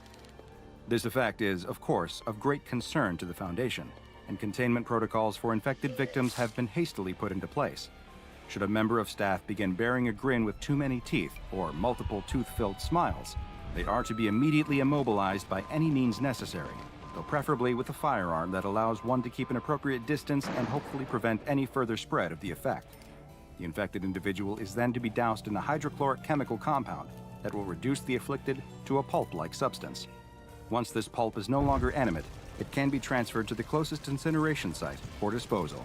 Should a member of personnel have an interaction with SCP-4910 and feel that they were exposed to its anomalous effects, they may be saved by taking immediate medical action. Oral surgery to remove the additional teeth has been found to be effective when the procedure is undergone in the first 1 to 2 hours following exposure, though the victim will suffer lifelong permanent physical issues from the procedure. Once 3 hours have passed, the effect will have spread to the rest of the body, with teeth appearing virtually anywhere. Unfortunately for the victim, should the infection reach this point, pain management has been shown to be ineffective, and there is nothing that can be done to alleviate their suffering, save for termination. SCP-4910 remains at large and has been given the Keter classification. Mobile Task Force Epsilon, codenamed Turfing Black, is the only MTF authorized to respond to sightings, and they have been given permission to engage the creature and utilize lethal force if necessary, due to the danger this anomaly presents specifically to the SCP Foundation. It's never a nice feeling waking up lying amongst shards of broken glass in the middle of the road. The dawn sky above the biker looks almost peaceful. It's as if nothing had gone wrong at all, as if everything is right in the world. But slowly, the throbbing pain washes into his helmeted head, and the sound of the traffic surrounding him rises in his ears. A sea of onlookers gathers around as the cars blast their horns. Through the cracked visor of his helmet, the biker can see concerned faces, people calling emergency services, and a few women crying. His paramedic bike is toppled on its side about 40 feet from him. There are long black tire marks running up to where it lies, smoking slightly on its side. With a groan, the biker sits himself up and shakes his head. Bad idea. Looking around, though, it seems he's the only one injured. His bike had gone into the front of a car at the junction. The occupants of the car stand by nervously, offering him whatever little assistance they can. But there's no time for that, the biker suddenly realizes. He looks down at his watch frantically. It's 12:03 p.m. There's not enough time. He rushes over to the bike as fast as he can and lifts it back upright. A couple of onlookers try to grab his arms, trying to sit down to rest, but he can't. There's no time. He has just 3 minutes to get to St. Mary's Hospital in central London. Right now, he's at the junction outside Baker Street Station. He can still make it on time if he gets on his bike and goes now. The biker swings his leg onto the bike and kicks it into life. He takes a deep gulp and looks over his shoulder at the box on the back of his bike. He can't risk opening it here. The damage may already be done. But if the heart is still alive in that box, it is the only chance that a 10-year-old boy has for a normal life. If he doesn't get to the hospital in the next 3 minutes, his life could be over. The school children stand in a circle, looking down at the dead bird with a morbid fascination. Do you think it's alive? No way. The boy in the middle of the group goes to pick up a stick. With an air of false confidence, he walks up to the bird and gives it a prod. It makes a squelching noise. The other kids all reel in shock, making retching noises and laughing about it. It's only when their teacher comes out to call them inside that the group disperses, leaving the animal carcass alone, sitting at the edge of the playground, outside the view of boring adults. Each passing day, the kids wander over to the bird's body. It's kind of the best biology lesson they've ever had as they watch the animal slowly decompose. At first, its body just shrinks, goes flat almost. The feathers start falling out, and it loses all of its color. Then it starts to get puffy. Different parts of its flesh bulge out in weird places, as if they're being inflated like a balloon animal at someone's birthday party. But then, the maggots come. There are only a couple of tiny white crawling wrigglers in the bird's body at first, but a couple of days after that, it's infested with them. The creepy crawlies wriggle all over the body. But as the boy looks down at the dead bird, he spots something very peculiar, something they haven't seen in a biology class before. There's a red maggot, wriggling and crawling in amongst the rest of the creepy crawlies. It squirms like the rest of them, but even over the course of the school day, it quickly grows larger than any of the others. What do you think it is? The boy stares at it. It looks like a worm. And a worm is exactly what it was. The next day, when the kids return, they see that the red maggot is now much larger than any of the others feasting on the bird. With a slightly translucent body, cherry red coloring, and small white speckles on its skin, it looks unlike anything they've ever seen before. Actually, not unlike anything they've ever seen before. It looks exactly like something that all the kids recognize very well. In fact, one of the kids has a bag of them right now that he's chewing on. A candied worm. The kids stare in curiosity, first at the bag of candy that their friend has in his hand, and then down at the worm, slowly eating its way through the decomposing bird.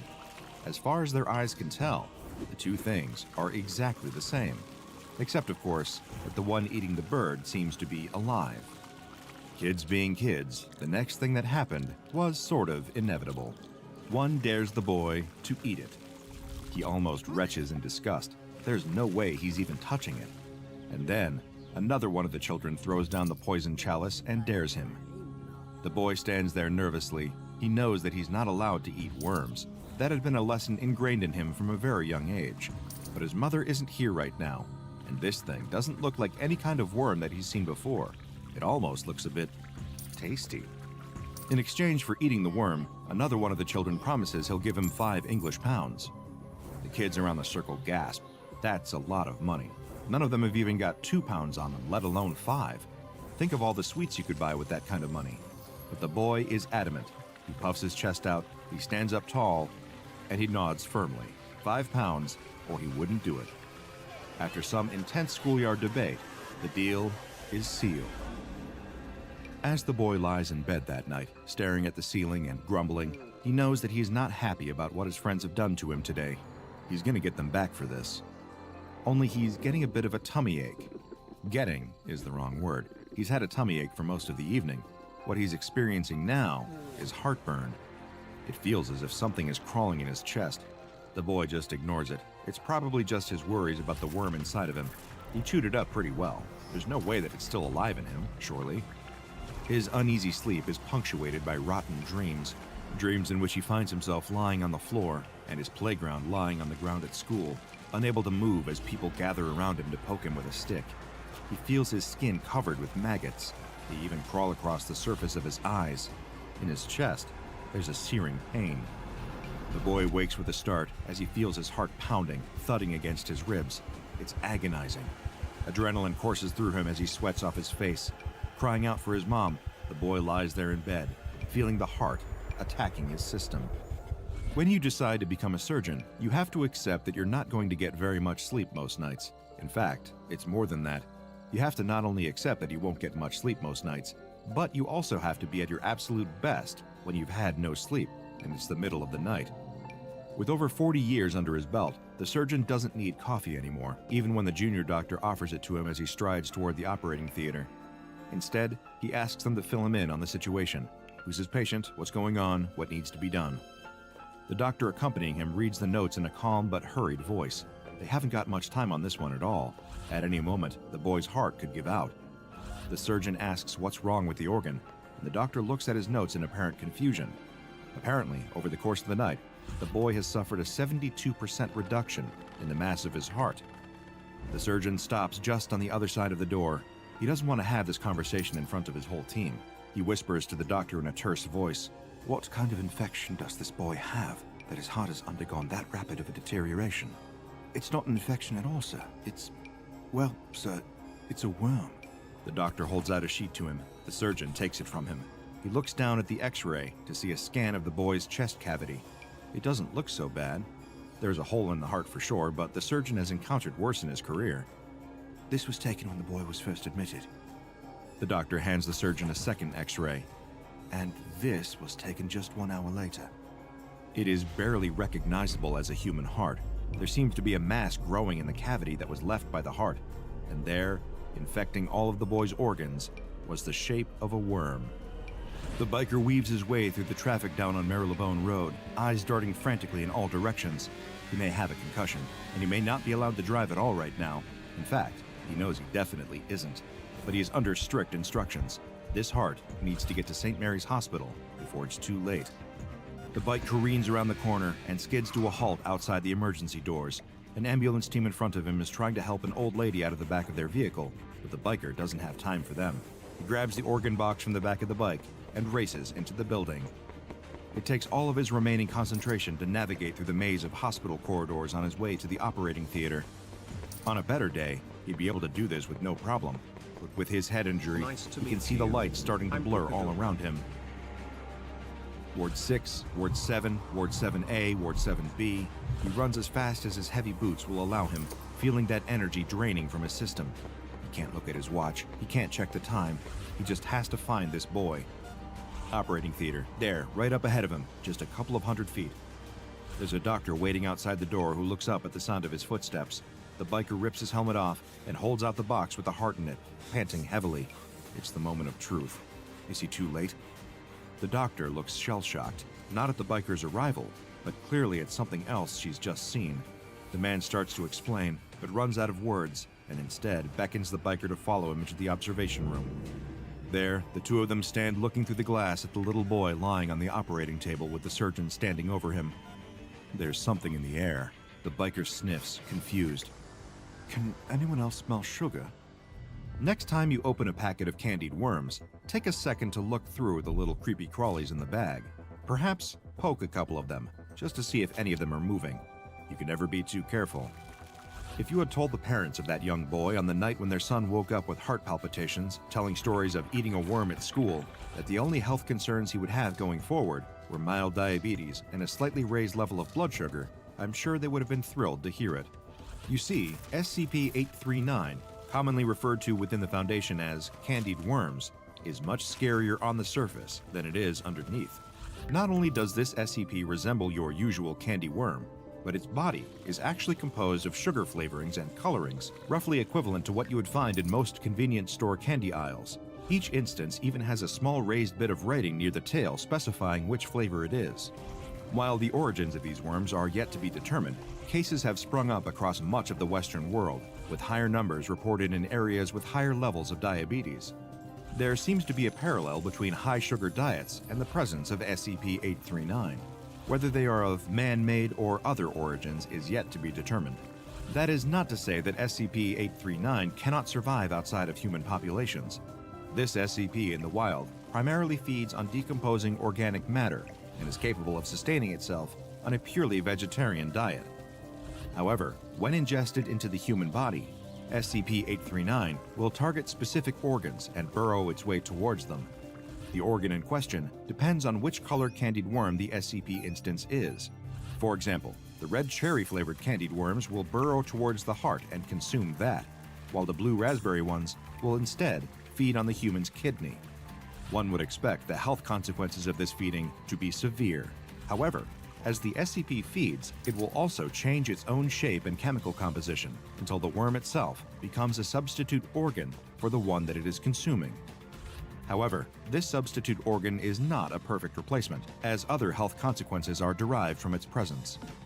For example, the green apple-flavored SCP-839-3 targets the eye and replaces it with a jelly-green version of the human eye. While this eye is mostly capable of sight, subjects have reported mild hallucinations and blurriness of vision, as well as a greenish tint to how they see the world. Fortunately for the Foundation, SCP-839 reproduces sexually, meaning that individual instances require a partner in order to have offspring. This has made containment of this SCP much more feasible. Though they are a relatively low-priority entity in the broader scope of the Foundation, there are no known cases as of yet of any SCP-839 infections leading to death or serious chronic illness. Therefore, any instances that are captured by the Foundation are sent to storage site 839-1, where they are kept in a glass housing and regularly fed a diet of plant matter each day. Here, their reproductive activity can be closely monitored and controlled based on what research is needed. Those infected with SCP-839 instances can continue to live long and healthy lives, with only minor health complications arising. Therefore, the Foundation is comfortable allowing a reasonable number of cases to go unexamined in the world.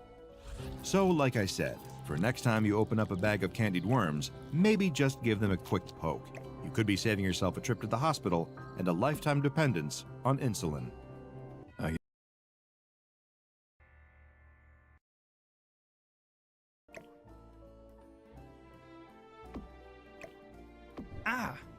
What a pleasant way to begin my 3 AM shift at Mercy Hospital. The first thing I did as I sat down was cut my finger. It was a paper cut. And despite working at one of the largest hospitals in the state, I couldn't find a single band-aid laying around. I sucked on my index finger like a vampire while I scrambled my desk for that band-aid. I found one. Purple. I'm a hospital receptionist, and all that means is I greet visitors, make appointments, and look nice. Well, as nice as a 30-year-old man who hasn't slept in hours can look. That night, as we call it, it was just me and a few nurses on the floor. Other than that, it was ghost quiet, except for the heavy rain.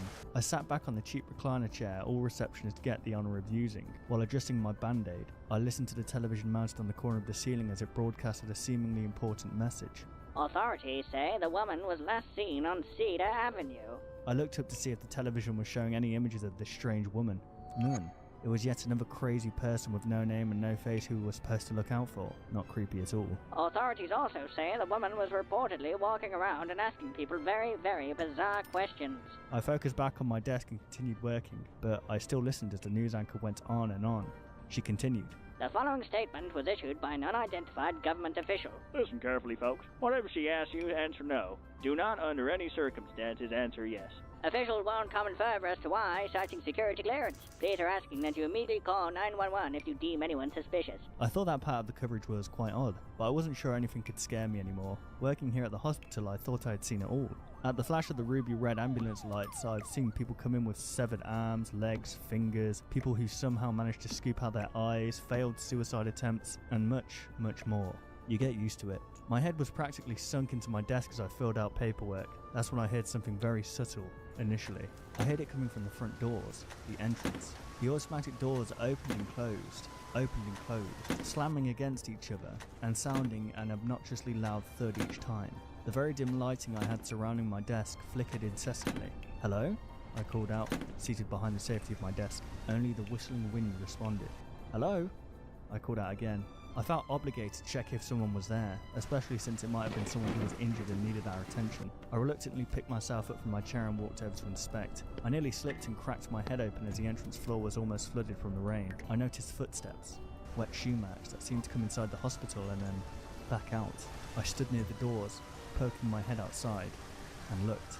All I heard was the distant sounds of sirens and honking cars. The rain poured harder. The peace and quiet was disturbed within moments of me sitting back down. The automatic door started again, opening and closing, slamming shut, and letting in more rain as they did. But this time, I heard gentle footsteps make their way towards me, tapping closer and closer. Someone slowly emerged from the darkness between the entrance and front desk. A woman with drenched black hair approached, wearing a dark brown raincoat and a pair of boots that were too large for her toothpick legs. Her face was inundated with wrinkles and wet makeup, her black eyeshadow smudged. Despite the heavy rain outside, she didn't seem to have bothered wearing her hoodie. "Hello, how can I help you, ma'am?" She didn't respond. She looked around, scanning and observing an unimpressive hospital. "Is there something I can help you with?" Still nothing. We engaged in a brief stare down, which she won. I looked down and pretended to gather important paperwork. "Are you here to visit someone?" Then finally, she responded, without talking. She simply nodded and then took a few steps forward, her hands hanging down her side. Her posture was unnatural, almost uncomfortable. "Okay, for now I need you to sign here, then we'll have to wait a few hours for visiting time to begin," I said, pushing forward a sheet of paper and a pen. She raised her arm to sign and then abruptly stopped. She seemed startled by something on the desk. She looked at me, tilted her head and, with a smile that was as wide as her eyes, said, "Would you please move that for me?" I was confused at first, and then she pointed at it with her index finger, as drops of rainwater tapped against my desk while her arm hovered over it. I took the little crucifix we had at the front desk and put it in the drawer. The woman proceeded as if she was going to finally sign the paper and then stop before writing anything. She dropped the pen on the ground and stood there again, staring at me. She asked me a question. "Do you reject the Trinity?" "I'm sorry?" I replied. For a few more uncomfortable moments, the woman stood there, like an ancient statue. I had no idea what she meant by the question. "Ma'am, who exactly are you here to see? Family? Friend? What's your relationship with the patient?" Before I could finish talking midway through my question, the woman turned around and walked out the door, still smiling and her eyes as wide as I'd ever seen on a person. I went back to work and tried to move on, but her creepy mannerisms were trapped in my mind throughout the night. At around 4 a.m. I spotted one of the children in our hospital walking down the hall. "Nina, is that you?" I called out. All the kids in the hospital knew me. I was proudly considered one of the cooler employees. I let them break the rules. I brought them snacks upstairs and even told them scary stories, despite their predictable regret later on. The nurses would get angry with me every time I held one of my scary story nights. They always had a bunch of bed sheets to change the next morning. I only did these things for the kids when I wasn't busy, when it was a quiet night, and this was one of those uneventful nights, which of course was a good thing. Anyway, it was very odd to see Nina awake at that time, walking down those shadowy halls. She was absolutely terrified in the dark, and yet there she was. "Nina, is that you?" I squinted my eyes as I walked towards her. "Sorry, Matt. She began. I don't want to be there anymore." She had dragged her blue blanket along with her, which was her way of gesturing to us that she wanted to move to another room. "The other kids bothering you again?" I asked. I took hold of her hand and began walking her back to the elevator. "Matt, please don't make me go back up there. I don't like the new nurse." I stopped walking. "What?" I said, kneeling to Nina's level. "She keeps asking us the same question over and over. I said no so many times. I keep telling her no, but everyone else kept laughing with her and saying yes to her. Please, I don't want to go back up."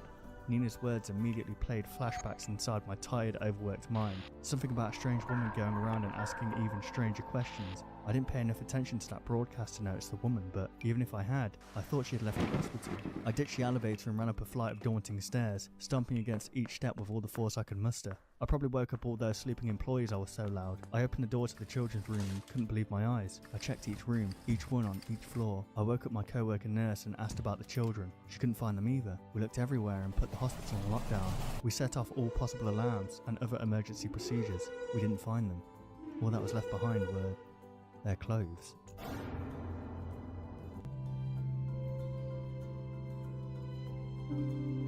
It happened on a Friday night.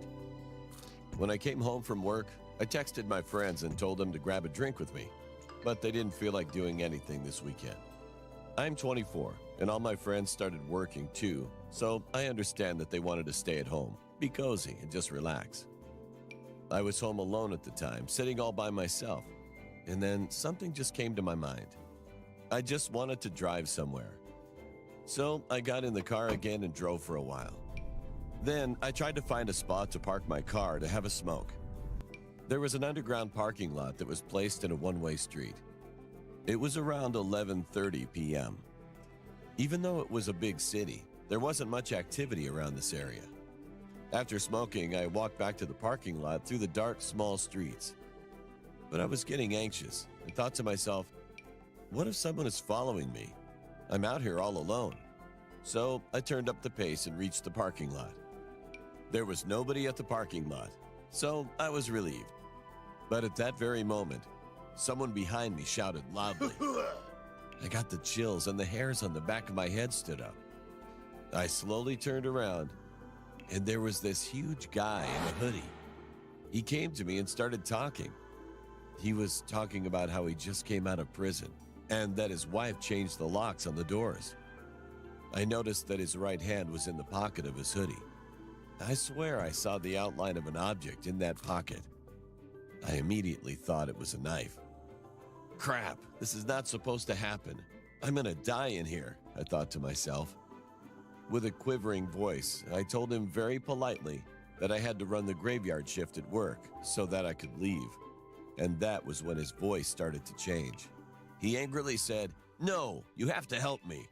I reached in my pocket and took out $30. That was the only money I had on me, and I just handed it to him. He took the money, but became angrier and shouted, "Hey, man, is this the only money you've brought?" He took another step and was much closer to me. But what happened next was a miracle. A loud sound came from a door that was shut outside the parking lot. He got distracted and turned his head around, and that is when I rushed to the elevators. It was a separate room which was only accessible to people who parked their cars there, because the door could only be opened with the parking receipt. I got into the elevator safely, but then I heard his loud footsteps behind me. I ran to my car, got in, and started it.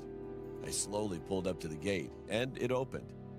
Although I could see the guy charging at me when I tried to get out of the parking lot, it was too late for him. I stepped on the gas and drove away as fast as I could, and it only took me 15 minutes because I was using too much gas.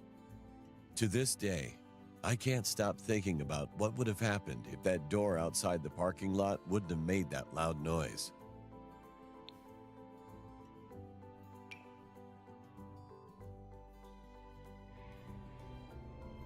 My name is Cam. I'm 20 years old and this happened about 10 years ago. I used to live across the street from my friend Eric. One Saturday, my parents were going away for a night, but I didn't want to go. So we all arranged that I would sleep over at my friend Eric's house. We ordered pizza. I spent the night playing video games and watched a few movies. I'm not sure what time it was. It was pretty late, probably around 1 in the morning, I think. I was flicking through Eric's PlayStation games when Eric said, "I thought your parents were going away for the night." I said, "Yeah, they are." "But there's someone in the house," Eric said. Confused, I got up and looked out the window where Eric was looking, and there was a light on, and someone was walking around in one of the rooms. Eric asked me who that could be. I told him I had no idea. My parents were out of town for the night, and we never had anyone come over by our house unannounced, especially at this time of night. Instead of waking Eric's parents or trying to call the police, we came up with this idea to sneak out and investigate who was in my house. Looking back, this was the dumbest thing I ever did, but we were just young boys. We grabbed a couple of flashlights, snuck out of Eric's back door, and headed over to my house. We didn't even think of how we would get in, but we didn't need to because the front door had been forced open. Upon entering the house, we saw there were damp, muddy footprints leading upstairs. I'm not sure if whoever was inside heard us, but we started following the footprints, and one of the lights turned off. At this point, I was getting afraid, and I told Eric we should just leave and tell someone. Eric proceeded upstairs, however. I didn't follow him up. I kept whispering to him, "Eric, come, let's go." He ignored me and continued going up. He walked into one of the rooms, and I lost sight of him. I then bravely went upstairs to see where he went. I walked into my bedroom and a foul odor hit me in the face. I kept whispering Eric's name, but he wouldn't answer. Then I heard something. It sounded like sobbing. I was scanning the room with my flashlight. In one of the corners of the room, I could see Eric's shoes. I raised the flashlight and I saw a disgusting, dirty hand that was covered in cuts and dirt covering Eric's mouth. The next thing I saw would haunt me for the rest of my life. I raised the flashlight once more and the person covering Eric's mouth was a man who had a massive grin on his face, a vile beard and long, straight, black and gray, greasy hair. The way he was staring at me traumatized me. His eyes were wide and filled with rage. I screamed as loud as I could and ran out the bedroom. The man proceeded to chase me down the stairs and out the house. I thought I was going to die. Thankfully, when he ran outside, there was a police car pulling into the driveway. Someone had phoned the police when they saw flashlights and someone wandering around the house. The man saw the police and ran off. As he ran, there were things dropping out of his pocket, screwdrivers, a few other small tools, and one object that fell out. However, it wasn't a tool. It was a long, rusty, dirty blade. Thankfully, the man was found and arrested. Eric was unharmed, and so was I. The scary thing was, the man didn't seem to have taken anything. So that suggests his interests were much, much more sinister. Eric and I remain best friends, but he nor I will ever forget this terrifying experience.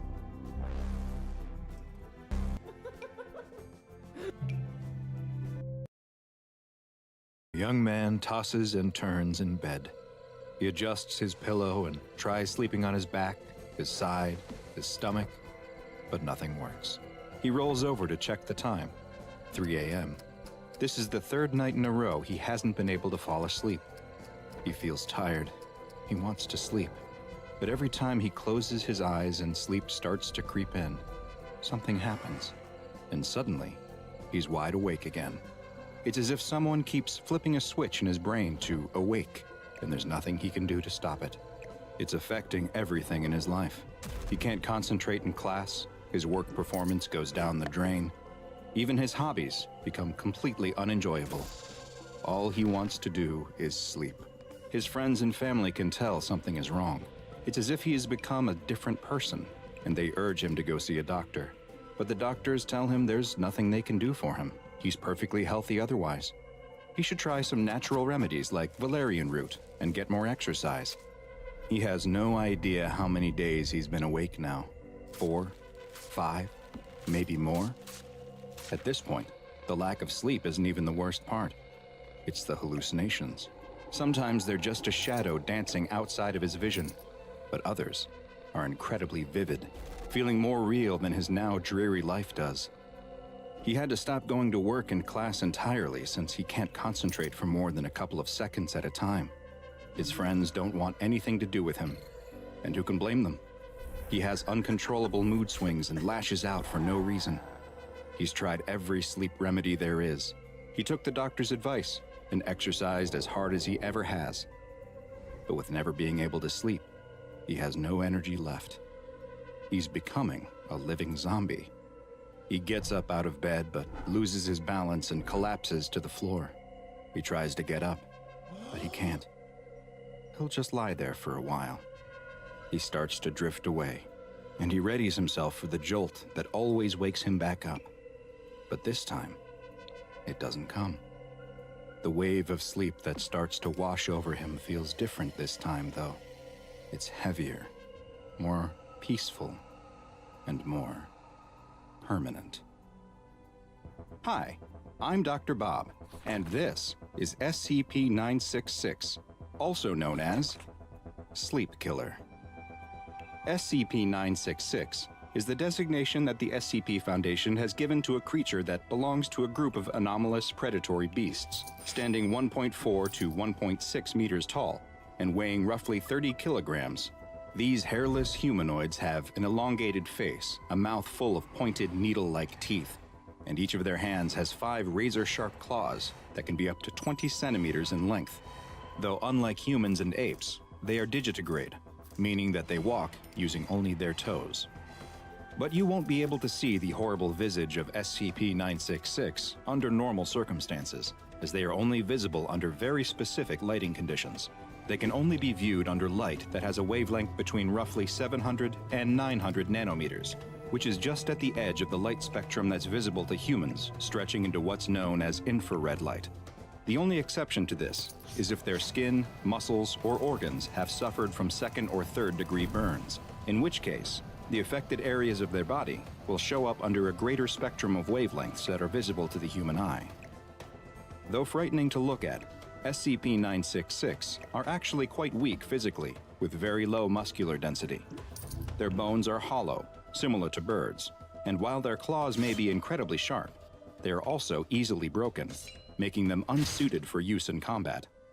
Additionally, they do not rest through sleep, but will, at seemingly random times, stop all movement and fall into a rest period that lasts roughly 3 to 5 minutes, after which they are able to resume their normal behavior. With all of these physical shortcomings, how did SCP-966 gain a reputation as such a fearsome hunter? The secret lies in their ability to emit bursts of a previously unknown type of wave. Hunting either alone or in pairs, SCP-966 uses this wave to inhibit its prey's ability to enter any of the restful sleep stages, and also stops the ability to microsleep. These waves have been observed to be effective at up to 20 meters, though tests have shown that they can be blocked by post-transition metals, of which lead appears to be especially effective. SCP-966 hunts and feeds on medium to large-sized animals, which includes humans.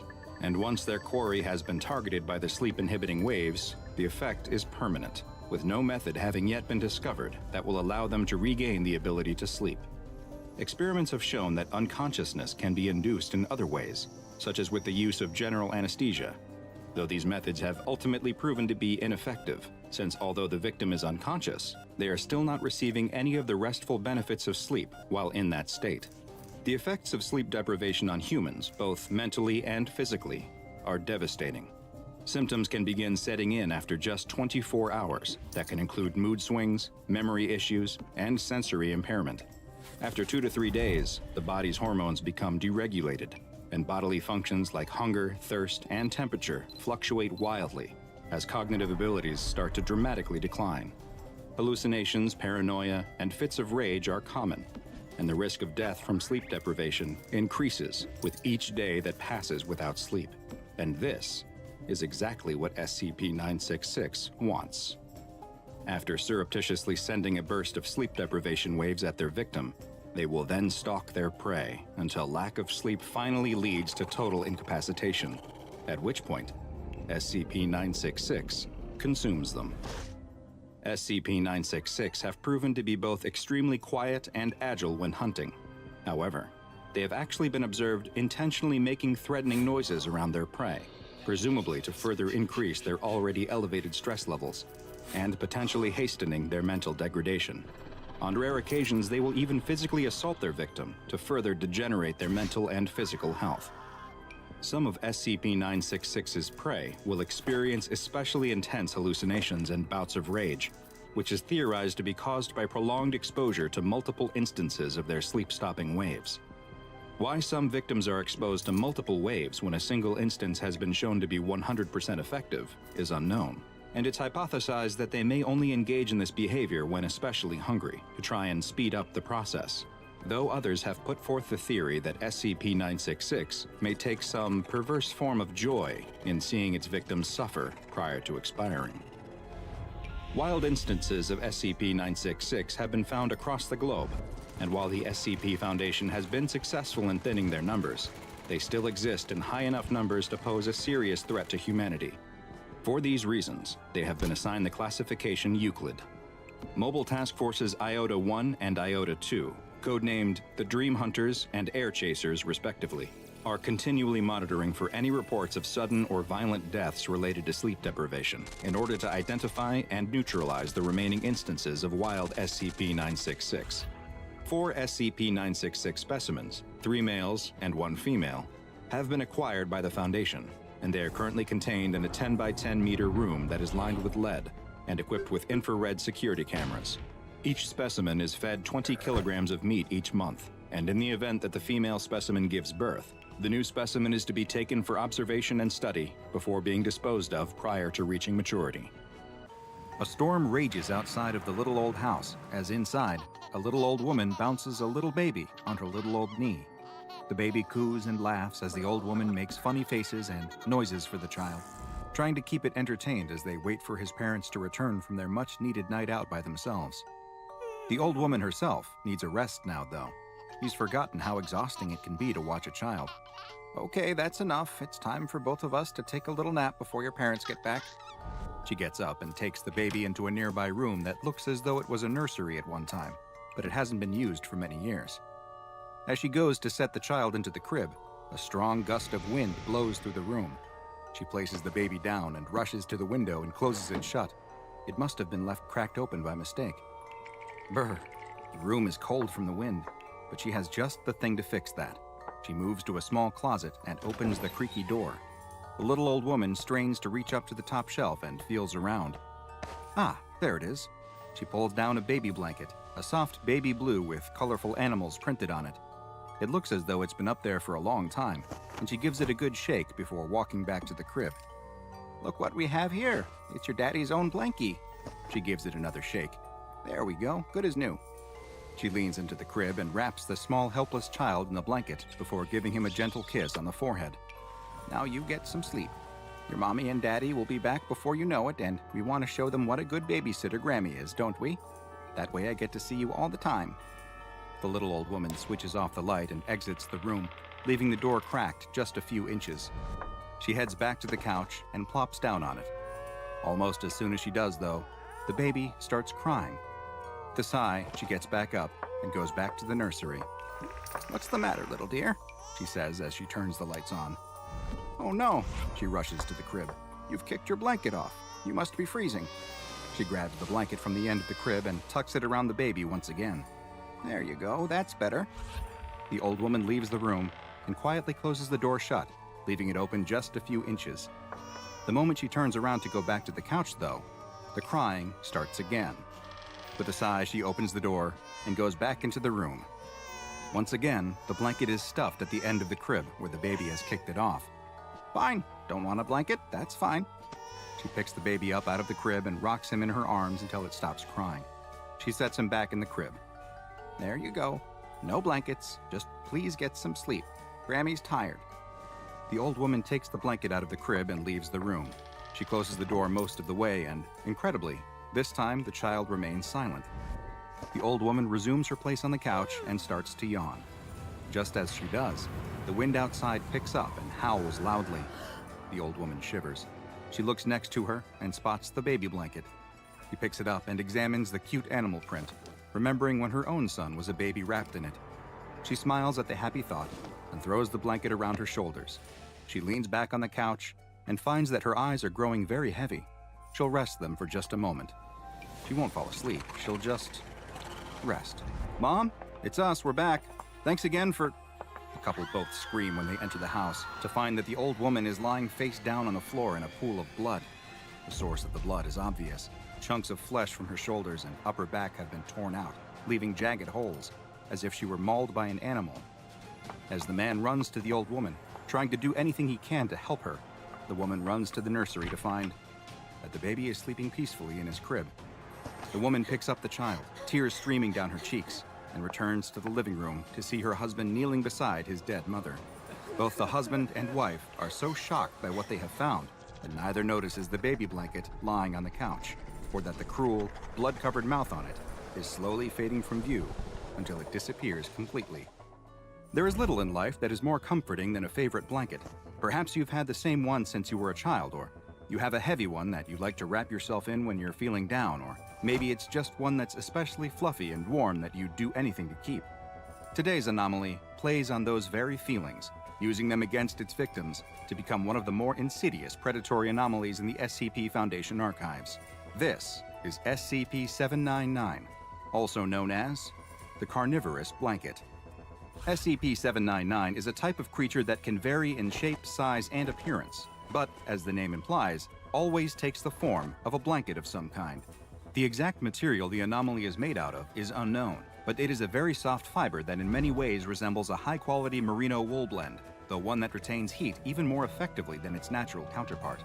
SCP-799's weight can vary from between half a kilogram all the way to 6 kilograms, and while examples have been found in nearly every color imaginable, it seems predisposed towards pastels and will frequently have patterns featuring stylized, friendly depictions of various animals. Both the pastel colors and the childish patterns are especially common in instances of SCP-799 that weigh less than 2 kilograms and would colloquially be known as baby blankets. While SCP-799 is undoubtedly a living organism, there is some debate as to whether it is itself an animal or perhaps a type of fungal colony. Instances of 799 are incapable of locomotion, lying motionless for long periods of time, and require little in the way of nutrition. What small amount they do need, they appear to be able to gain almost entirely from the organic particles present in normal household dust, such as animal dander and dead human skin cells. The blanket feeds via a series of minute, filter-feeding mouth-like structures that are spread across the surface of the creature, which wait for nutrients to fall into them, not unlike a sponge on the ocean floor. Instances of SCP-799 can survive for quite a while in this state, and one specimen was noted as having lived for multiple years in a damp attic, subsisting entirely on the small organic particles that would drift down from the rafters above. Should an instance of SCP-799 be forced to go for long periods of time without a source of nutrition, though, like when, for example, it is placed inside of a sealed closet or drawer, it will begin to undergo certain physical changes, which result in it metamorphosing into its predatory form. These changes aren't noticeable from only casual observation and consist of the blanket converting its many filter-feeding mouths into a single, large one that is lined with multiple rows of extremely sharp teeth. The blanket creature also develops a new form of tissue inside its cloth-like structure, one that is similar to muscle and capable of contracting and squeezing. Once its metamorphosis is complete, the instance of SCP-799 will lie in wait for an unsuspecting creature to cover themselves with it or wrap it around their body. Once they do, the blanket will bide its time until they enter a state of rest, usually waiting for them to fall asleep entirely, at which point its feeding phase will begin. Once the creature has detected that its victim is dormant, it will use its newly formed muscle to latch onto them, holding them in place as it opens its tooth-lined maw. It will begin to bite at its confined prey, tearing off several kilograms of flesh, bone, and any other organic material it can, swallowing it, and converting it into a thin slurry that it spreads through its body almost immediately. This traumatic, violent process nearly always leads to the victim dying of blood loss. Within 10 minutes of the attack, the mouth on SCP-799 will have been completely reabsorbed, leaving no signs that it is anything other than a normal, everyday blanket, though one which now mysteriously weighs several kilograms more than it did before. By 40 minutes after the attack, the entire digestive system within SCP-799 will have demetamorphosed back into its original form, with a single digestive tract being changed once again to the many dispersed filter-feeding mouths. While SCP-799 is more than happy to feed on any warm-blooded animal, including humans, it shows no interest in cold-blooded ones or inanimate objects. It appears then that its senses may be limited to only touch and heat, using those as signs that it is now wrapped around a potential meal. Adding to the strangeness of SCP-799 is that it reproduces through budding, like flatworms and corals. When it has absorbed enough nutrients and sufficiently increased its mass, either very slowly through filter feeding or rapidly via its carnivorous phase, it will begin to take on a quilt-like appearance. Over several weeks, one of the quilt squares will puff up and slide off the blanket. This new, smaller instance will resemble a doily or a throw pillow, until it too begins to feed and grow. The new instance is a perfect clone of its parent, identical in every way, and it will eventually grow to a similar size and begin its own reproductive cycle. It is unknown exactly how long it takes SCP-799 to reach full maturity, but the current best guess is that when kept in its filter-feeding phase, an instance will reproduce every 50 to 60 years. Instances of SCP-799 are quite prevalent across the planet, and the SCP Foundation currently has hundreds of examples in containment. Unfortunately, it is unknown just how many still exist in the wild, as it is very difficult to identify instances, with one of the only reliable means being through genetic testing. Should any instances be located, though, they are to be destroyed immediately, as the Foundation already has a large enough population in containment for research purposes, and they pose too much of a risk both in terms of harm and exposure to the general public. SCP-799 has been classified as Euclid, and each instance is kept in its own separate biocontainment cell at Biosite 66. Dust is regularly collected from the on-site D-class personnel dorms and is sprinkled over the blankets regularly to keep them in their filter-feeding state, though only just enough to hopefully maintain their size and not allow them to reproduce. Should any small cloth objects appear in their containment lockers, it is to be removed immediately and contained separately. SCP-799 isn't the only predatory creature that resembles a cloth good in Foundation containment, and research into possible connections to SCP-1626, the oversized gray-hooded sweatshirt that sends penetrating fibers into anyone unlucky enough to put it on, is ongoing. A face screams in terrible agony. In the darkness, you can't quite make out the shape of its body, but it doesn't look human. It's large and square, almost boxy. Two things you should know. This is a fate worse than death, and it isn't the only one. It's a busy but ordinary day in Hangzhou, China. People are rushing to and from work, going to school, going for walks, buying a hot meal and a cup of tea. But for one young police officer, this is a monumental day. He has been assigned the biggest case of his career, and he grips the stack of files with sweaty, trembling hands as he considers the weight of this moment. It isn't just one case, not really. It's actually six. 6 separate missing person cases that he's beginning to suspect might be connected. Our detective wishes he could take a moment and transport himself away from these harrowing missing person cases and clear his head. But while he's unable to, we can. Thanks to the sponsor of today's video, Raid Shadow Legends, the hit mobile hero collection RPG played by over 80 million players across the world. And they've got some huge news for both who might be connected. At first glance, they seem unrelated. The victims have very little in common, except one thing. They all worked at the same office. An office that closed 1 month ago, a casualty of international corporate downsizing. No one from his police department has bothered to look into this angle, assuming that it will lead back to more dead leads. But the young officer can't shake the feeling that there is important information waiting for him in that abandoned office building. So, after finishing up his lunch and dabbing the nervous sweat from his brow with a handkerchief from his pocket, he sets off toward the old office building in hopes of cracking the case wide open. As he makes the trip, he considers some other possible theories. Maybe the missing employees skipped town, overwhelmed and depressed from their unexpected job loss. But would they really let their families worry like this?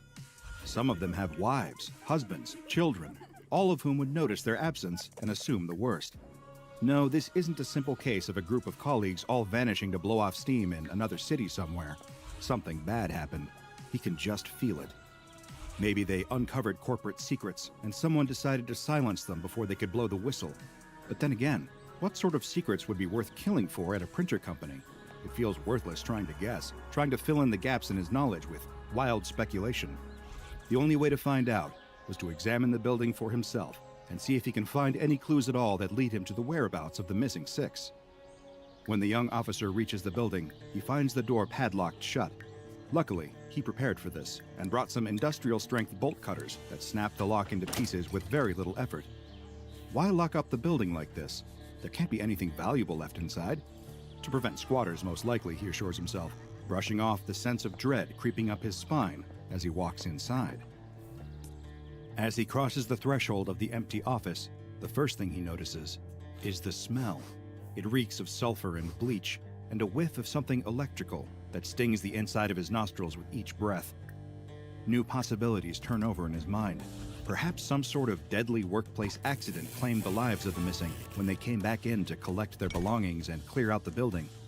Before he can decide if that theory holds any water, his thoughts are interrupted by a piercing scream coming from a nearby room.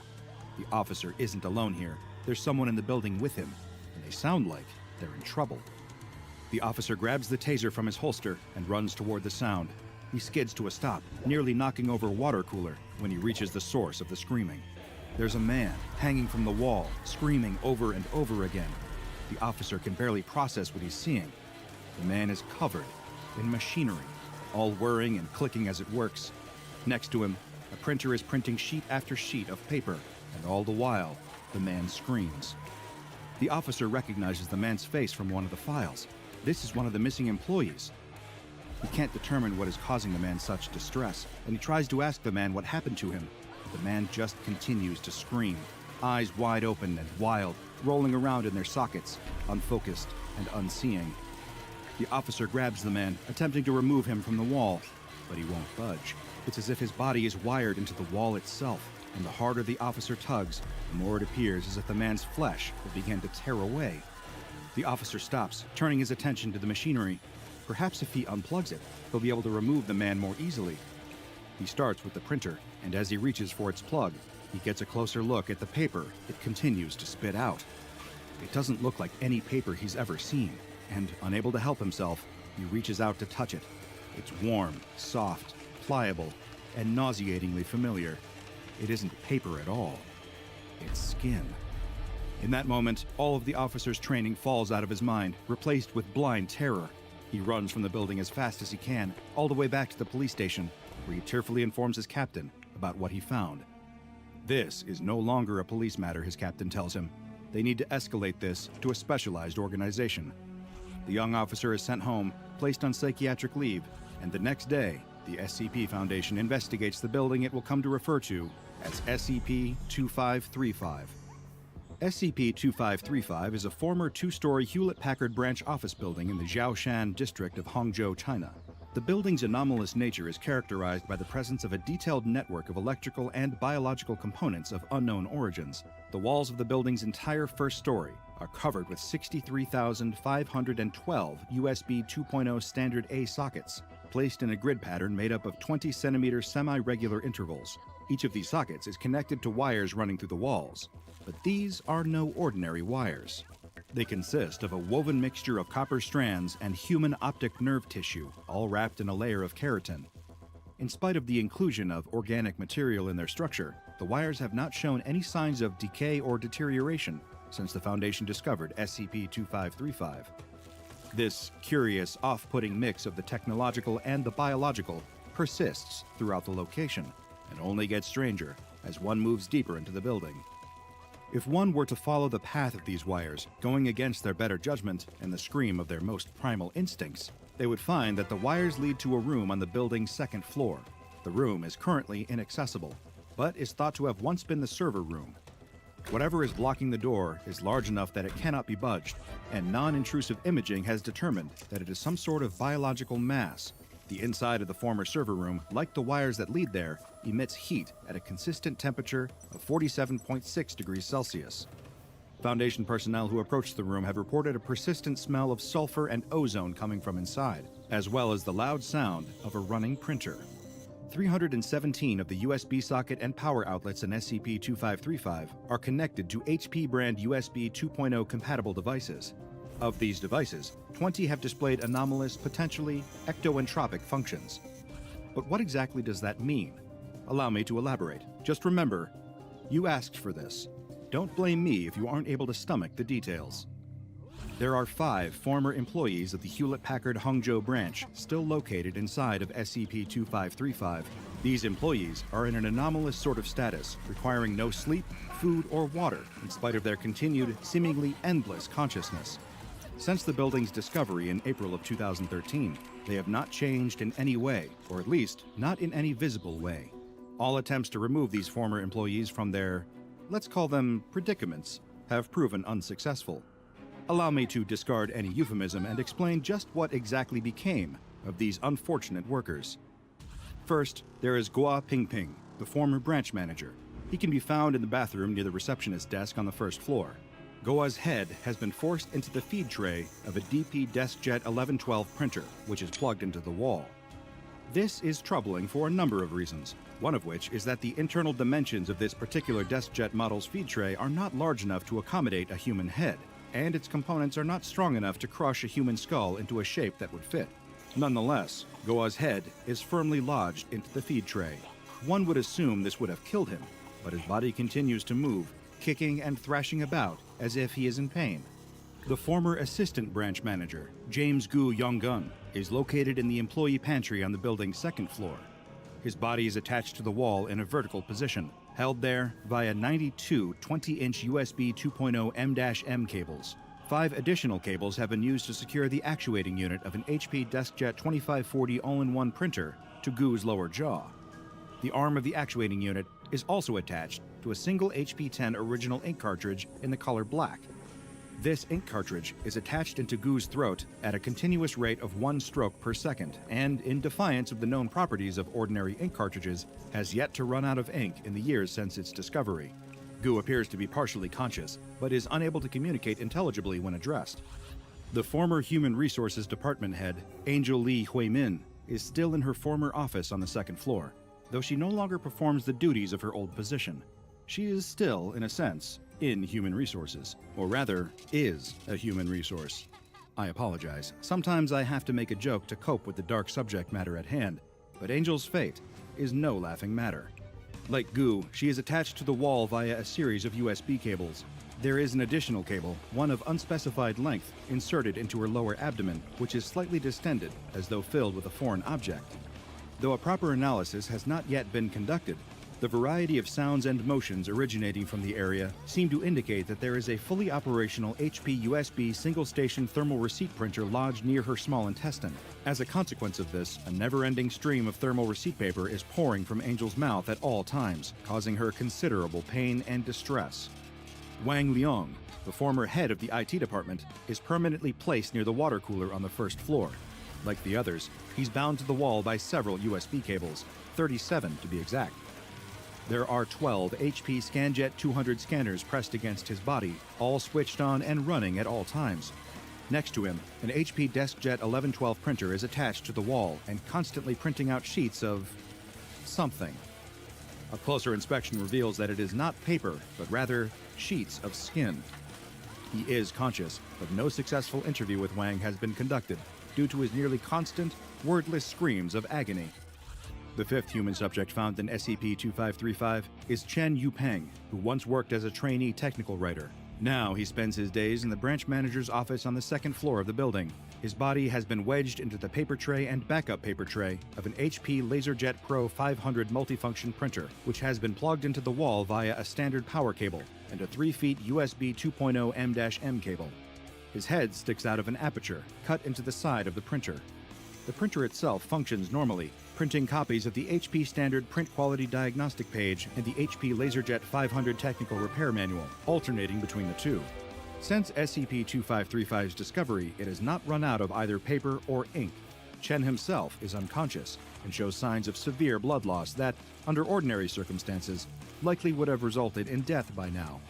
During a preliminary inspection of the building, one Foundation operative discovered a Canon Pixma E480 printer in the 1st floor janitor's closet. This printer was dented and heavily corroded, most likely from the application of liquid bleach, and was also covered with human teeth marks. It has spent the most recent several years attempting to print a 91-page document, but has been unsuccessful due to an apparent jam in its paper tray and feed mechanism. The seams of the printer occasionally ooze human blood, which DNA testing has matched to Yan Xiaoxia, former creative consultant of the Hangzhou branch. SCP-2535 must be sealed away from the public under the guise of health and safety concerns. At least 2 agents are to be stationed in a nearby building at all times for the purposes of observation. Wherever possible, the inside of SCP-2535 must be soundproofed. All material generated by the building's anomalies must be collected and disposed of on a daily basis. So far, these containment measures have been sufficient to keep civilians away from SCP-2535. As far as the friends and family of the missing employees know, their loved ones were never found. It's better that they think of them as lost or dead, rather than learn what truly became of them. As I was poring over the file for SCP-2535, something curious caught my attention. This is not the only anomaly cataloged by the SCP Foundation concerning a branch of the Hewlett-Packard Corporation. I considered leaving well enough alone, but I've never been particularly good at that. When another path presents itself to me, no matter how dark or foreboding it may seem, I cannot resist the urge to see where it will lead. In this case, the path led me to SCP-2211. SCP-2211 was a collection of 4 anomalies discovered in the Shanghai offices of Hewlett-Packard. Notice that I said was rather than is. More on that later. First, allow me to describe the nature of each anomaly. SCP-2211-1 is a 932-megabyte video file titled simply longsmile.wmv. When played, the video depicts a pair of lips on the right edge of the screen. The lips hold a closed-mouth smile for a moment, then open to reveal teeth. At this point in the video, the camera pans to the right, revealing more and more teeth, seemingly forever. Though the length of the video file is listed as 55 seconds, testing revealed that the file will continue to play, revealing endless, maddening rows of teeth for more than 150 straight hours. It will possibly run even longer than that, but testing was through before that could be seen. The video has no audio track.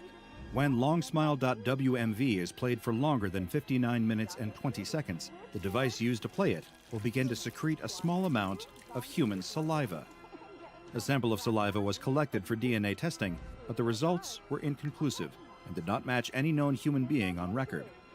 SCP-2211-2 is a 2.0 megabyte audio file entitled EYEE-79.WAV.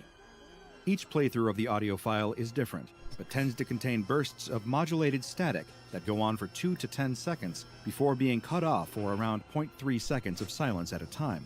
Like Longsmile, this file can play for a seemingly infinite amount of time, in spite of its listed length of 3 minutes and 3 seconds.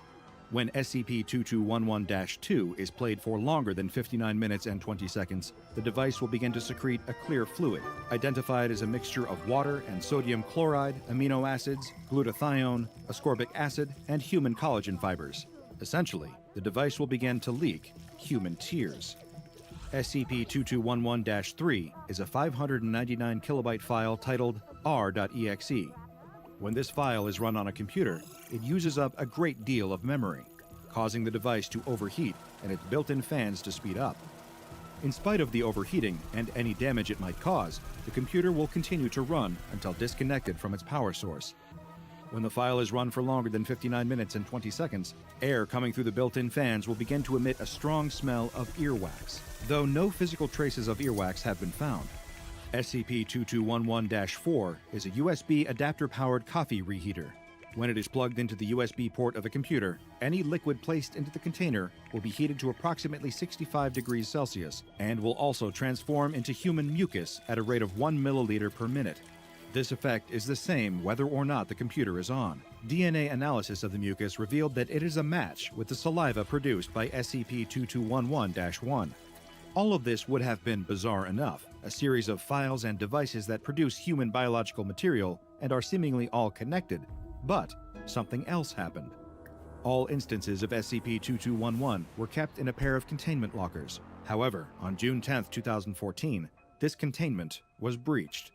I have included a surveillance log transcript that captured the incident. It occurred as follows. Sound of banging metal detected near second floor of Wing B. Door of small item containment locker DAD-2838 is heavily deformed outwards and has experienced a heavy impact from its inside. The sound of banging metal persists for the next 3 minutes as the door of containment locker DAD-2838 begins to burst outwards. Security teams are deployed to cordon off the area and manage the situation. Containment locker DAD-2838 is fully breached from the inside when a segmented humanoid arm emerges, extending to reveal numerous joints along its length. Security teams begin opening fire on the arm to little effect. While the video feed shows that the arm terminates in a 7-fingered hand, personnel present on the scene reported a number of fingers ranging from 5 to approximately 30. The arm repeatedly strikes and breaches the containment locker containing SCP-2211-4, approximately 5 meters from containment locker DAD-2838. It subsequently reaches for SCP-2211-4 and pulls it back into containment locker DAD-2838. No further activity detected. Arm presumed to have dematerialized. Following this incident, the containment locker was examined, but no traces of the many-fingered arm were found inside. Further examination of the locker's contents revealed that SCP-2211-1, 2, and 3 had vanished from their storage media. The files were gone. SCP-2211-4, when tested, no longer displayed any anomalous properties. It was just an ordinary coffee heater, though no staff wanted to use it to heat their coffee, no matter how many times it was washed. Head researcher Min declared SCP-2211 uncontained on August 10, 2014. But there was one more unusual finding. The USB drive that once contained SCP-2211-1 was not empty. There was an untitled text file on the drive. When opened, it simply read, got my nose, followed by an unusual text emoticon, : :00, end parentheses, end parentheses. As a man of science, one who has devoted my life to exploring the unexplained and seeking answers to questions that most are afraid to even ask, nothing troubles me quite like a mystery left unsolved. But the tales of these Chinese Hewlett-Packard offices are composed almost entirely of disturbing mysteries, of frayed wires and broken printers, of survivors that cannot tell their stories, and messages we will never get to read. What happened after that Hangzhou branch closed? Was it connected to the findings at the Shanghai branch? Did that mysterious arm grab hold of the Hangzhou team, contorting their bodies into unrecognizable shapes and forcing them to meld with the products they once sold? Or was it once an employee too, broken down into spare parts and trapped as files and desktop beverage warmers? I can't be certain. But I do know this. I'm throwing out my printer. I think I'll just write my notes by hand from now on. I won't necessarily suggest you do the same, but do be careful while handling the machinery. Treat it with respect. After all, you never know if that printer was once as human as you or me. A man. I'm a 16-year-old girl, and this took place in July of 2019. Me, my parents, and 2 sisters were having a family gathering at this lake where we all used to go.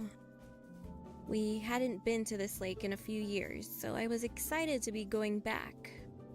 Just to give you a general idea of the place, when you first pull into the path to head up to the lake, you have to drive for a few minutes, a very narrow path surrounded by woods. And you come to a fork in the path. One leads to a picnic area and the other leads to the lake. Then you continue up the path to the lake, and after a few more minutes, come across another fork. One side leads to one entrance to the lake, and the other side leads to another entrance that's across the lake. After that, you still have to drive for a few more minutes until you get to the parking area, so it's pretty tedious. We'd already been to the lake for a few hours, and suddenly I got a headache. My mom gave me the car keys so I could go sit in the car with the air conditioning on. I took the keys and started to walk back to the car. The parking lot and the lake area were a little way off apart from each other. As I was approaching our car, I saw a man who was looking through the car windows. He was a skinny, old white man with shoulder-length gray hair, and he wore old clothes. I stopped walking and asked him, "Sir, what are you doing?" He slowly turned to me, stared at me for a moment, and then walked away. I thought it was weird, but I just ignored him that he might be just another visitor in this area. And I was totally wrong. I got into the driver's seat and locked the car. I turned the car on and tried to call my mom to tell her about the man, ask if she could send someone to come sit with me. But there wasn't any cell service out at this lake, so the call never went through. I then looked to the right and saw the old man looking at me through the passenger's side window. He was trying to open the door. I screamed and desperately tried calling my dad and then my aunt, hoping the call would somehow go through, but of course, it didn't. I was freaking out at this point, and I honked the horn at the man, hoping that someone would hear and come see. I was blaring the horn, but there was no one else in the parking area. I was too far away from the lake area, so my family couldn't hear me at all. The man stopped, stared at me, and gave up trying to open the door. And then he stepped back from the car while saying something, but I couldn't hear him. As he disappeared, I got out of the car, locked it, and rushed back to the lake area. When I got there, I slammed the keys on the table and my mom asked me what was wrong. I told her, and as I was talking, I could see that she got angry. She looked at my dad and uncles and told them they needed to come with us back to the car. I started crying and shaking as we were walking back towards the cars. 2 of my uncles ran into the woods and my father drove down to the path. As I was crying, I just stood there. My 2 aunts and grandmother hugged me and told me that everything is okay. Mom looked in the windows of the other cars in the area to see if the man got inside one of the cars, but all the cars were empty. A few minutes later, everyone was back, but they couldn't find that old man. Soon we left the lake, and as we were leaving, we saw a park ranger. We told him everything, and he looked confused. He said that no one didn't go out from this area before us, which meant that man came from the woods in this lake. When I heard of it, I was terrified, but now I am glad that I'm okay. But I still think about what could have happened to me if the man managed to get inside the car.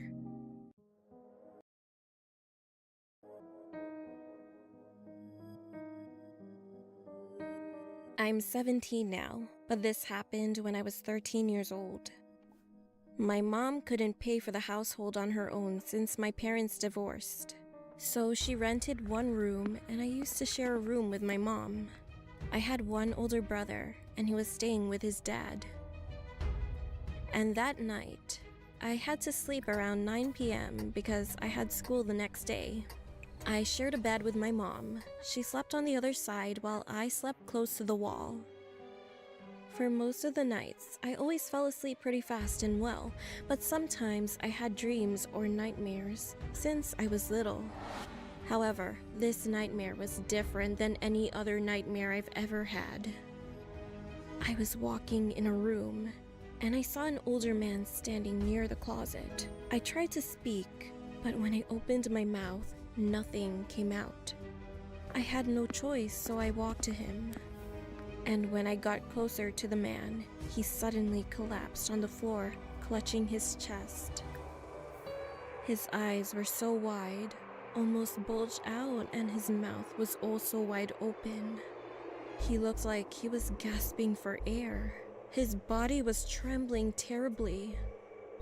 I couldn't get much closer to him anymore because I was too scared to see it. His skin color became paler and paler, like his warm color was being sucked away. I only froze and felt my own heartbeat faster than ever before. I felt like my chest was about to burst open in any second. The man was gazing at me, and soon the pupils of his eyes went up slowly. That was the most horrible moment in my life. Then suddenly, I could let my voice out, and when I got up by myself, I saw my mom's worrying face looking at me. I could only let out a sob. I thought everything was fine. Nothing could be more serious than this. But I freaked out when my mom finished the conversation that she had on the phone. Once she ended the call, she told me it was my older brother and that dad just died from a heart attack. I couldn't believe what my mom was saying. I immediately told my mom about my nightmare.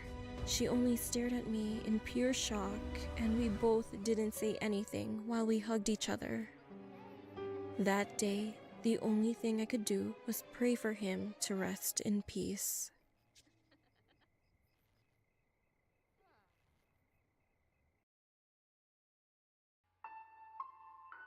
I work at a pizza joint in Chicago, and I unfortunately have the shitty responsibility of delivering pizzas, usually on the weekends, and usually at night.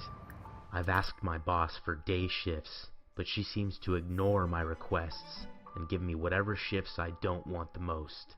I know being a pizza delivery man is somewhat of a dangerous job, but I never imagined anything like what happened to me a few months ago could actually happen.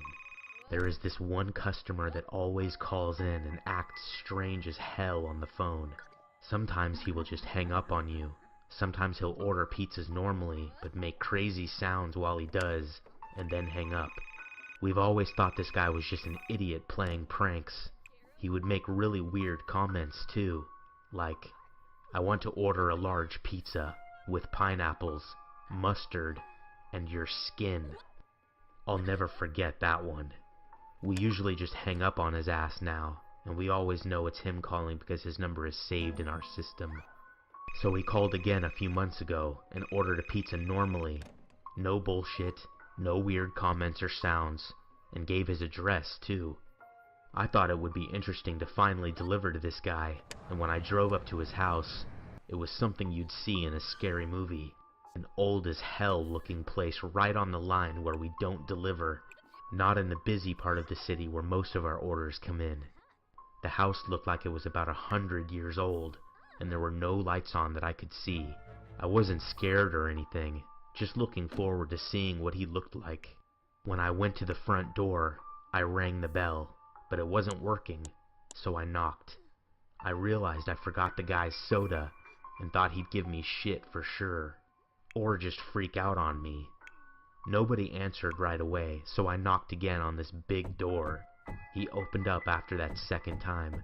He was wearing this weird-looking mask around his mouth. Only his mouth. His eyes were opened wide, and I told him how much the pizza was, and that I was sorry I forgot the drink. He looked down, I think, and then said, "It's okay," and then looked at me again. I stood there looking at him for like 5 seconds in silence when I got bored of his shit and told him the amount again. He said okay, and then asked me, "Has anyone ever attacked me before?" I told him no, and if they did, they'd be sorry. He then took off his mask that was covering his mouth, and he had big-ass scars all around his mouth. I have no idea what they were from, and can't even imagine what they might have been from, but he looked seriously messed up. He smiled at me, and his lips were all cracked. I noticed he wasn't about to hand me some money, so I told him I was leaving. I turned around and started walking down the steps, and he screamed at me and slammed the door. This bastard was crazy, and I don't think any of his shit was to be funny. That final scream he gave me was creepy as hell, even though I kind of expected him to do something like that. He has called several times since then, and we always just tell him now that he is on our no delivery list. He usually just screams and hangs up, or cusses out whoever is on the phone.